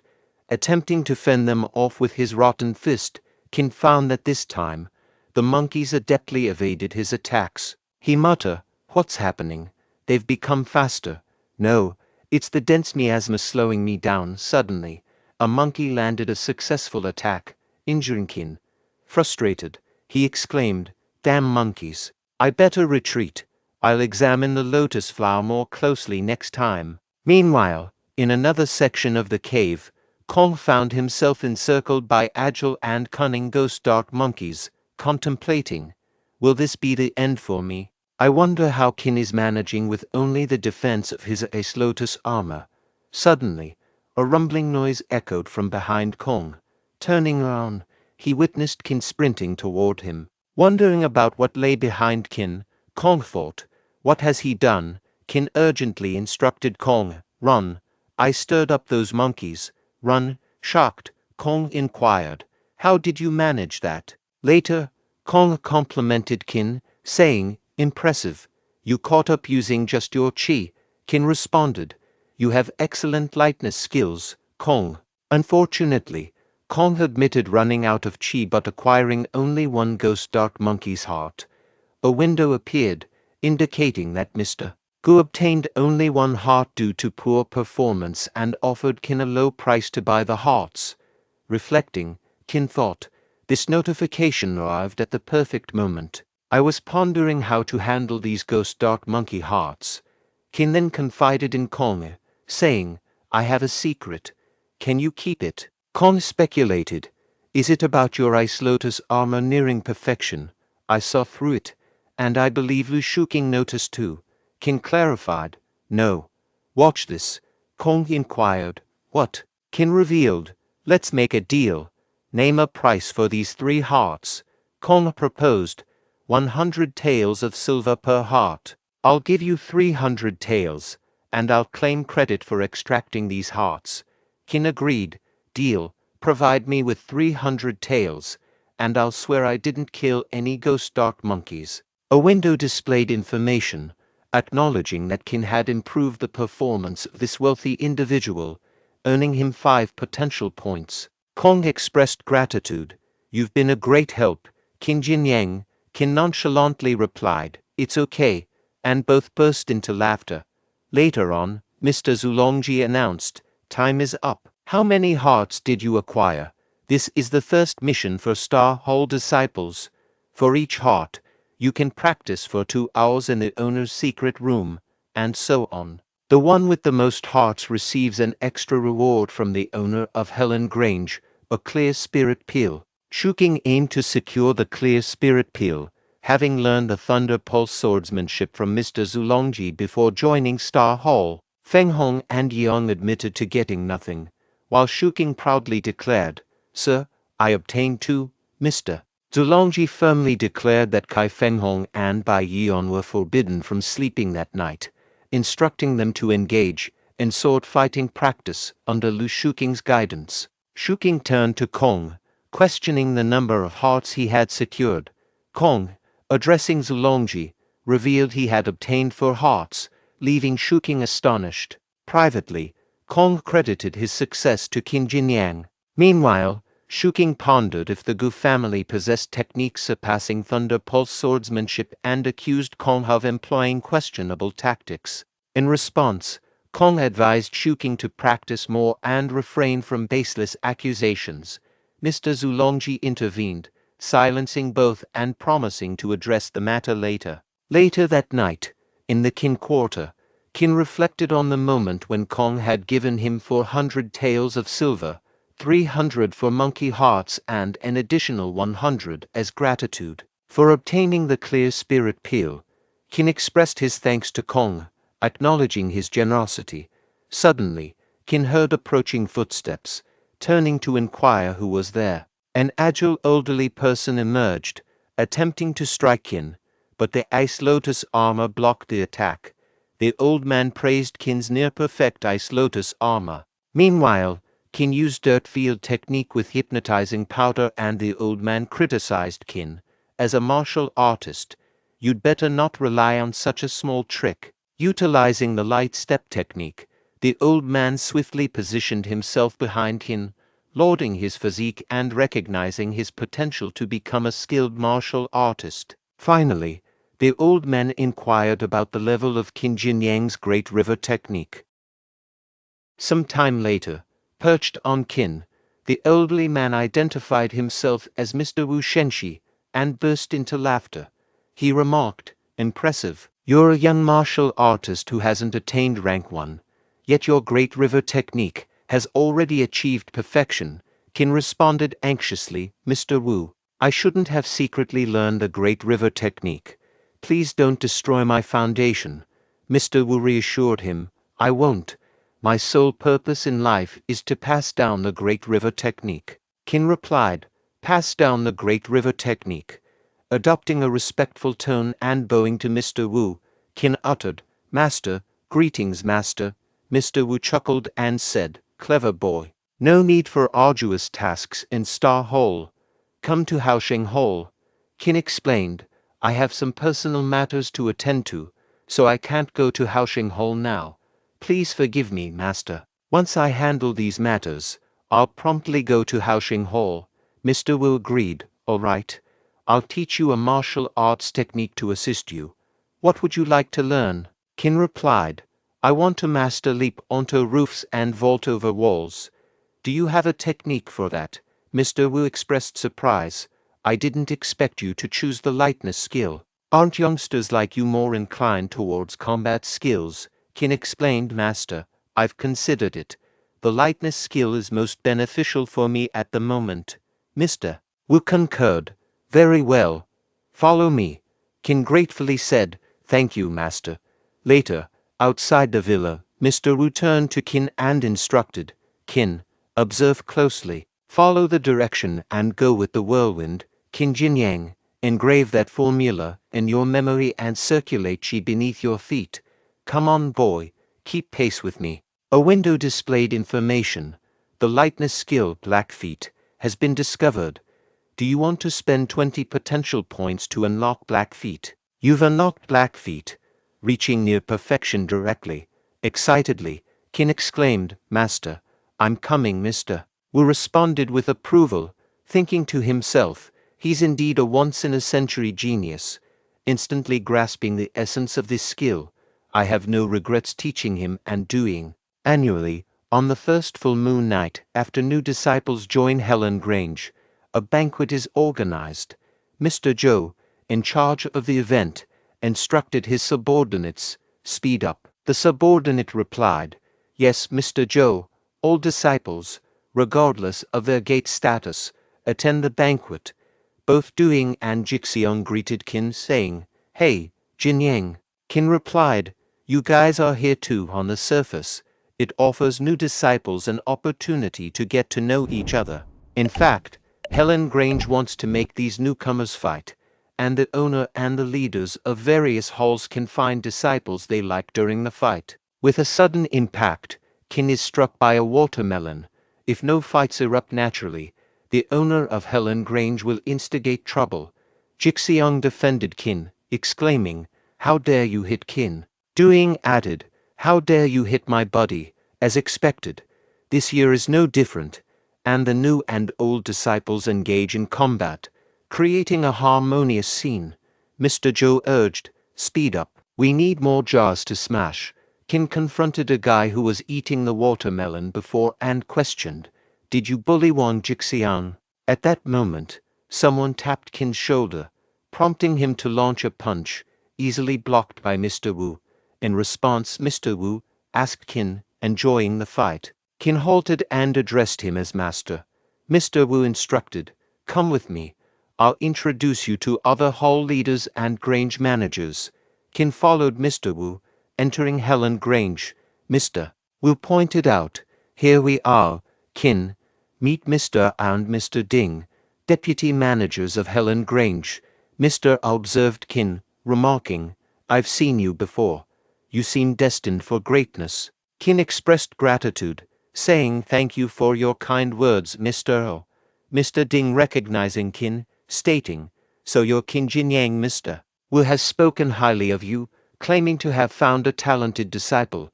Qin responded, expressing contentment, "I'm pleased my master holds me in high regard." Mr. Ding proposed a test, asking, "Allow me to assess your skills. Does Mr. A have a strategy to defeat me in this game?" Qin replied, sharing his perspective. "In my view, Mr. A faces a challenging situation, but he still holds a potential path to victory." Both Mr. Ding and Mr. O were taken aback by Qin's comments. Mr. Wu whispers to Qin if he was sure that Mr. Ding was the best Go player in Helan Grange, mentioning that no one had ever defeated him in a decade. Confidently, Mr. Ding retorted, challenging Qin by noting that Qin's master had lost to him just 3 days ago. However, Qin privately assessed Mr. Ding as a novice based on the game pieces and pondered if martial artists were generally bad at playing Go. Qin revealed his experience, mentioning leading an online Go game project and playing against professional Go players at levels 2 and 3 before time travel. He assured his master that he could win the game for Mr. O.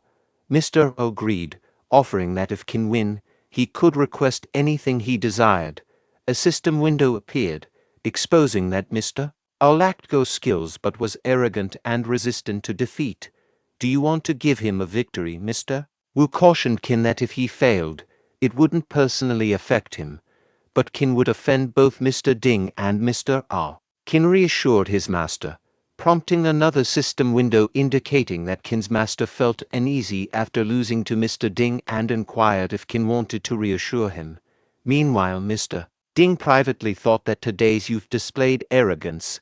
Another system window emerged, revealing Mr. Ding's obsession with Go and his lack of encounters with true Go players, asking if Qin wanted to broaden his perspective. Feeling the weight of 3 tasks, Qin expressed to Mr. Ding and Mr. O that they should refrain from ridiculing his performance. Outside, the halted fight led Jixiang to question Doing about Qin's whereabouts, as he was present just moments ago. Doing speculated if Jinyang had vanished during their skirmish.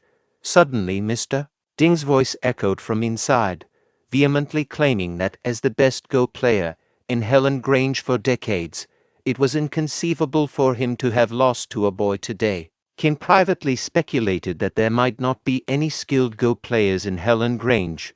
A system window appeared, announcing Ding Guanchun's first defeat and rewarding Qin with 10 potential points. Mr. O commented to Wu about having a bold and strategic disciple, leading to shared laughter and exchanged remarks. Mr. Wu expressed surprise at Guanchun's defeat, while Mr. O declared that he had finally avenged himself. Mr. Wu expressed satisfaction that someone had triumphed over Guanchun. Mr. O turned to Qin, inquiring about his desired reward. Another window presented an option for Qin to ask Mr. O to open the dark pond for everyone, considering Qin's role in the chaos, but staying out of it. Qin requested the dark pond to be opened, allowing all Hall disciples to spend a night bathing. Qin considered that staying in the dark pond could condense qi and refine one's root bone, wondering if he could confirm it that day. Doing excitedly conveyed Qin's wish, sparking enthusiasm among the disciples. Mr. O agreed, instructing the medical hall to prepare for the dark pond's opening in 4 hours. Qin expressed gratitude, while Mr. Ding pondered the reason of his failure. Mr. Wu advised Qin that the dark pond's effectiveness decreased with frequent use, and since no one else was present, Qin could proceed to use it. Qin acknowledged his master's counsel. A bit later, at the dark pond, Qin, seated in the obsidian water, murmured to himself, "The water is so black, but the fragrance of herbs it emits makes me feel fresh. I haven't taken a bath since I came into this world, so I'll have a good bath today. Wow, how comfortable." In this moment, he noticed someone approaching him and remarked to himself, "Someone else also came here in advance." These individuals were Bing Bing and Zhu Wenqing. Two girls, Bing Bing and Zhu Wenqing, engaged in conversation. Bing Bing remarked, "The dark pond is indeed open." Wenqing recounted, "My father told me that Qin Jinyang persuaded Mr. Ao to unlock it, suggesting we enjoy the dark pond in solitude before others arrive. Sadly, we only have 4 hours. Submerged and hidden, Qin deliberated. What should I do? I can't hold my breath indefinitely with them here. If I resurface now, they'll surely kill me." Bing Bing said, "That's enough. After 4 hours, it won't be effective anyway, right?"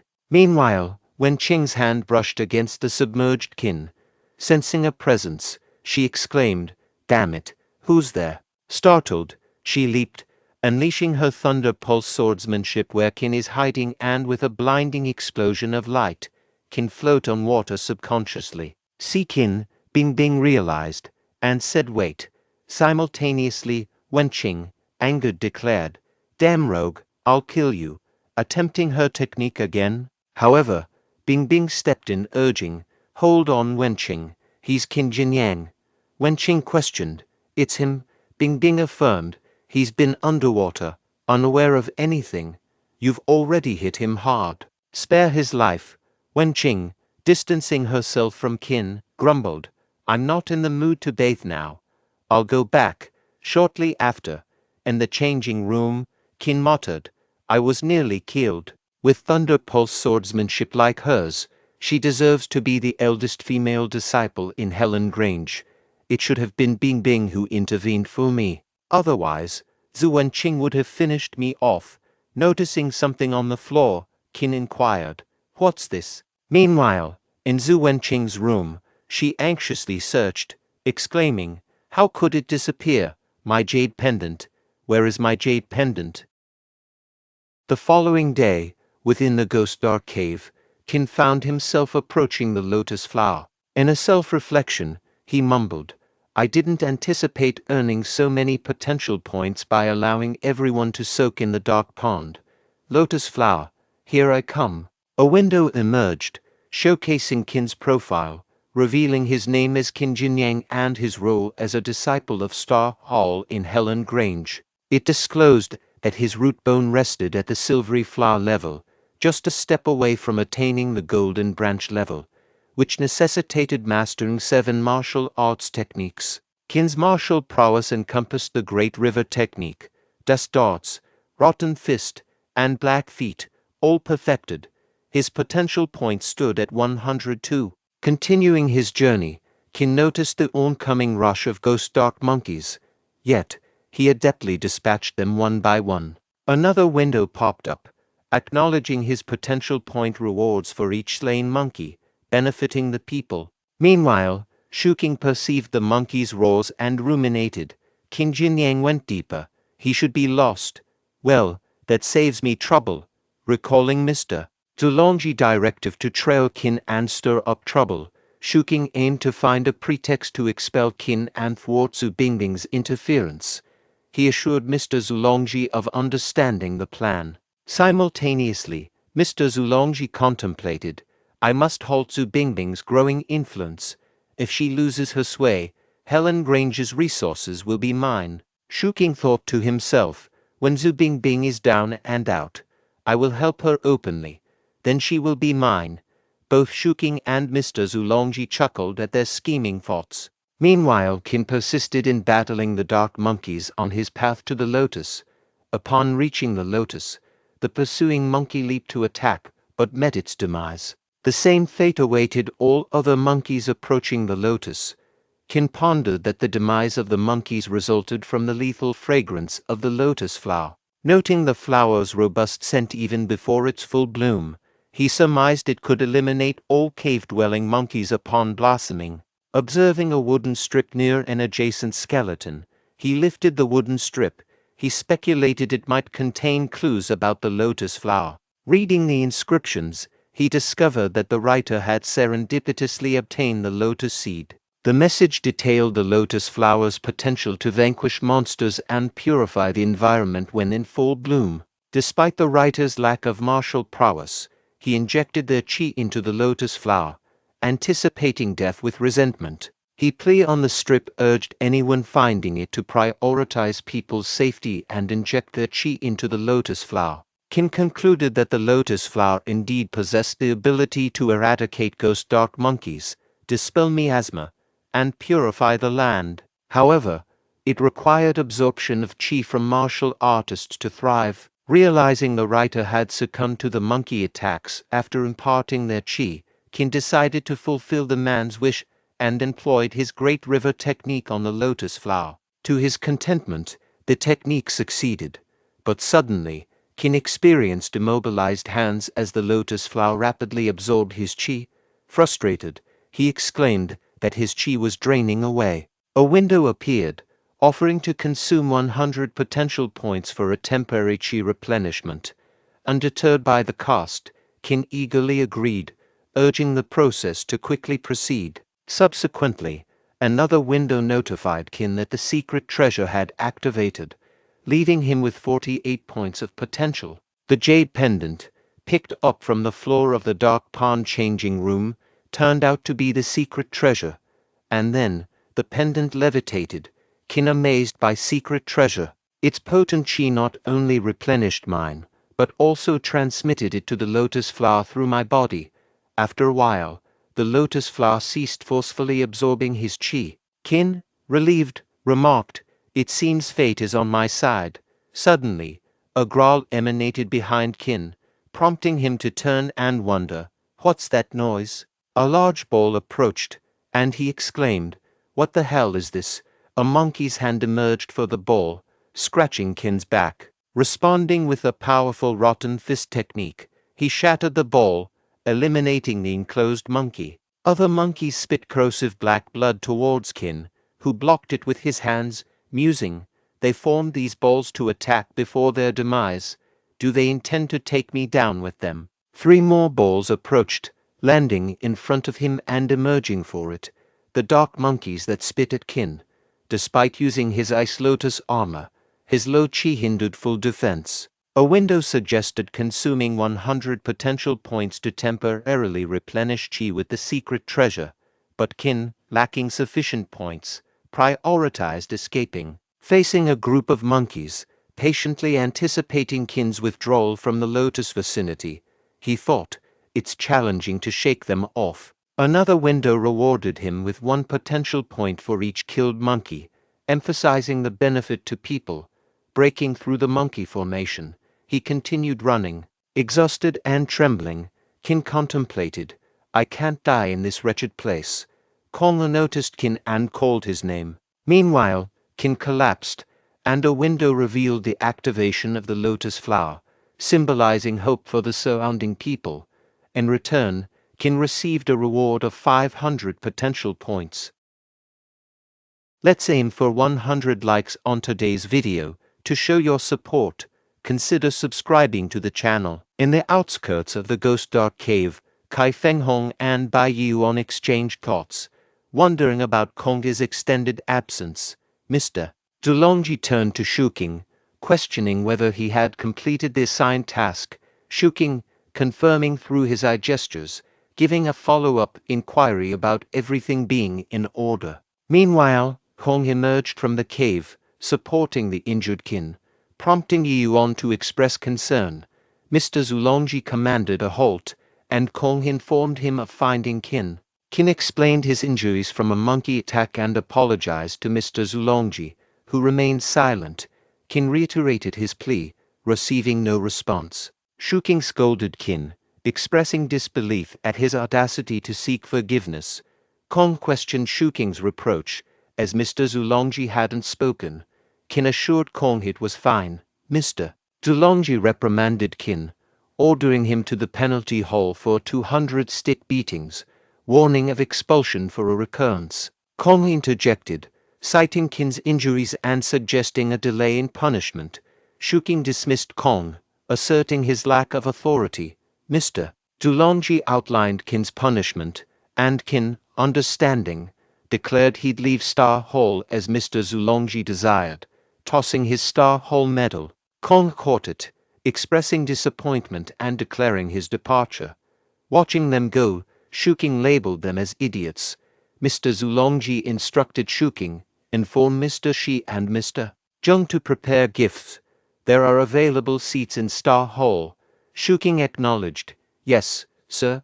2 days later, Duing inquired of Qin, how are you feeling now? Qin expressed gratitude to Duing and Mr. Wu. Thank you for your concern, master. I'm almost fully recovered. Mr. Wu questioned Qin, Haoxing Hall is your home. Tell me, what are your future plans? Qin replied to Mr. Wu, master, I'll break through to rank 1 tomorrow. Duing asked Qin, has your chi reached rank 1? Qin informed Duing, actually, it reached rank 1 a long time ago. The reason for not making a breakthrough was the sensitivity of ghost dark monkeys to martial artists' chi. Now that the issue is resolved, I don't need to worry. Duing expressed concern, I think it's inappropriate. You just recovered. Making a breakthrough directly may not be wise. Mr. Wu assured Duing, I am well aware of Qin's condition. There's no problem. Mr. Wu advised Qin, I need to warn you, breaking through is crucial for martial artists. Being too eager for quick success and instant benefits is not advisable. Qin assured, don't worry, master. I won't attempt anything uncertain. In his thoughts, Qin strategized, dust darts, ice lotus armor, and rotten fist can control chi. I'll use these 3 techniques simultaneously, significantly increasing the success rate. Mr. Wu informed Qin, okay, in that case, I will personally set up a formation to assist your breakthrough tomorrow. Duing pledged to Qin, I will be there to support you tomorrow. Surprised, Qin asked Mr. Wu, you can help me with that. Mr. Wu explained, tomorrow, he'll establish the Qi blood gathering formation.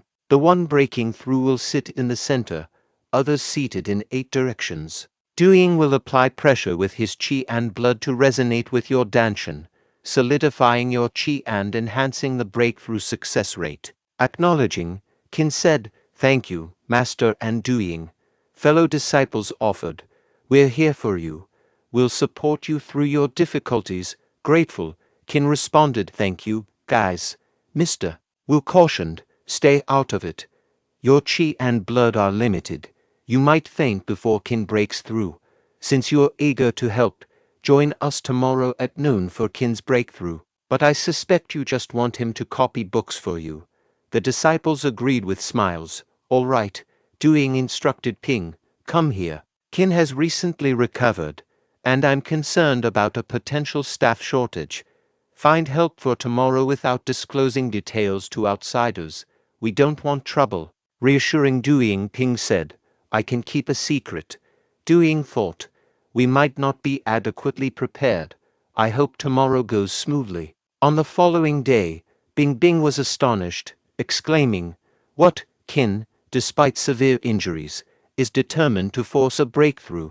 Just a few days ago, he was on the verge of death, and now he might face fatal complications during the process. Xiaoji confirmed, I heard it from Haoxing Hall disciples yesterday.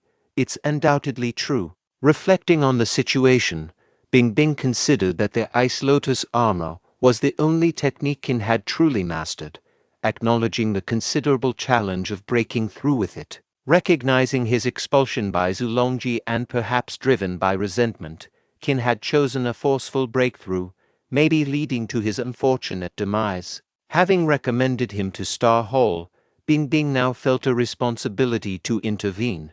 Deciding to act, she turned to Xiaoji and suggested, let's go to Haoxing Hall later. Xiaoji agreed with a simple okay. Later at Haoxing Hall, Xiaoji expressed confusion, asking, what's going on? Why are so many people gathered at the gate of Haoxing Hall? Someone from the crowd addressed Doing, explaining, "We're here to see Qin, where is he?" Doing addressed the person, "I remember you. Qin defeated you at the previous banquet. Are you seeking revenge?" The person replied, "We're not here to fight you. Our business is with Qin." Qin arrived, questioning the commotion. "What's going on? Why so many people this early?" The person, surprised, said, "Qin, you're alive," Qin retorted. "Do you want me dead?" "Because I beat you up in banquet," a voice clarified. "Qin, you misunderstood," revealed as Jixiang. Kong Han Jixiang stepped forward. Jixiang explained, "They bathed in the dark pond because of a rumor about issues in your practice. They're here to check on you." Qin, understanding, asked the person, "Why the stern face if you're here to visit?" The person replied, "Can't help it. Born this way." Kong offered help. "Are you breaking through to rank 1? I'll guard the formation with them." The group eagerly agreed, having benefited from the dark pond. Bingbing volunteered too. People murmured about Zhu Bingbing assisting Qin. Qin questioned her presence, and she explained her decision to help him break through. Qin hesitated, interrupted by Mr. Wu, who instructed, "Let them in." Qin protested, "Master, Mr. Wu explained that while setting up a large formation might deplete their qi and blood, it wouldn't harm their foundation significantly." Through telepathy, he assured Qin that he'd manage the formation to prevent any issues. Qin thanked him and turned to the group, seeking assistance for his breakthrough. The group eagerly supported him, recalling his past help in opening the dark pond and promising help him this time. The newcomers and Haosheng Hall disciples positioned themselves in a formation around Qin. Mr. Wu informed Qin that the breakthrough was imminent and asked if he was ready. Qin confirmed, and Mr. Wu initiated the process. A powerful qi tornado formed around Qin, challenging Mr. Wu to guide it. Bingbing noticed the potential strain on weaker individuals and marveled at Qin's ability to resonate with the qi. Qin recognized the contributions of Kong Jixiang and others, including Zhu Bingbing, his master, and fellow disciples. A window appeared, offering Qin the chance to use 60 potential points for a breakthrough. Reflecting on the system's role, he acknowledged its shortcuts, but expressed a desire to break through with others' help. He then addressed his master, Mr. Wu directed Qin, "Take it," with a mental note praising, "Good boy, the big formation has only been active for half a circle." Qin harnessed qi, conjuring a roaring dragon that vanished with a powerful explosion. Emerging from the smoke, Qin struck a triumphant pose, signaling a successful breakthrough. A window appeared, announcing, "You've reached rank 1. Fellow disciples, astonished, whispered about the quick success, contrasting it with their prolonged efforts. Celebrating Qin's breakthrough, Jixiang embraced him and handed over a golden paper. Intrigued, Qin inquired, "What's this?" Jixiang explained, "You introduced a servant disciple to me. His sister, Zhou Shaohua, is marrying the owner of a restaurant in Yonfang town. The wedding is in 3 days." Excited, Qin exclaimed, "Zhou Shaosu's sister. I'll happily attend that joyful occasion." Meanwhile, Zhang assured Madam, "Everything is going smoothly," harboring dark thoughts about Helan Grange members. Madam praised Zhang for his massage skills, unaware of his ominous contemplation. Meanwhile, Doing remarked to Qin, "Buddy, you broke through so quickly. Any special skills? Spill the details." Qin explained, "Just luck. Condensed the qi into a big bell, collided it with external qi, and it happened." Doing, reflecting on his own experience, thought, "Easy for you to say. I barely broke through with depleted qi and suffered soreness for 3 days." Doing complimented Qin, saying, "Impressive, buddy." Mr. Wu advised Doing to practice, warning of Qin's potential to surpass him in few days. Doing claimed Qin's exceptional talent as the reason. Mr. Wu urged him to focus on practicing instead of chatting. Qin, feeling content after 3 years, considered it a homecoming. A system window suggested Qin treat everyone to a dark pond bath. Qin enthusiastically announced his decision to the group, and Duing gladly accepted. Leading the way, Xiaoji congratulated Qin, surprising him. Qin suggested Xiaoji join Bingbing at the dark pond, to which Xiaoji jokingly warned about potential beatings.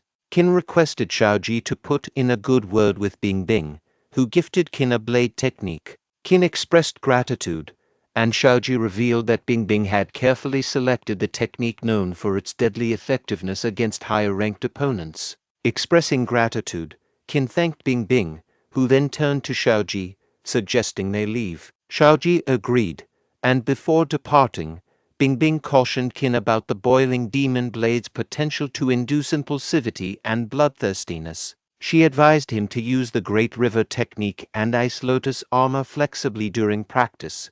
Qin assured her, saying, "I'll meet your expectations." The next morning, a window indicated the completion of identification, revealing that learning the boiling demon blade consumed 20 potential points and had a 20% chance of inducing madness with each upgrade. Qin, surprised, thought about, "It consumes potential points. I'll reach the beginner's level first. What the hell? This scene seems different from before." As the technique made contact, it attacked his mind, revealing past moments of his anger and despair. Qin recalled Bingbing's advice to use the Great River technique and Ice Lotus armor, and he successfully fought off the demon trying to control his mind, and another window informed him that his boiling demon blade had reached the beginner's level. Qin thought to himself, "Fortunately, it reached the beginner's level, but it may be hard to upgrade it in the future. Why do I feel so sleepy?" After a brief interval, Qin opened his eyes and was surprised to find Erhu standing before him. He inquired, "Erhu, when did you arrive?" Erhu replied, "This secret book belonged to Mr. Feng Duing, but Mr. Wu has said it is yours now." Qin exclaimed, "We haven't seen each other for a long time. Shall we have a drink?" Erhu declined, saying, "No, Mr. Feng asked me to do other things. I'll go back first." Qin wondered to himself, what's wrong with Erhu? Is he worried about anything? A window popped up, displaying information. It stated that some martial arts techniques could be integrated. The window then asked if the person wanted to consume 80 potential points in order to integrate these techniques and practice the new technique to reach the beginner's level. Qin inquired, "Can martial arts techniques be integrated?"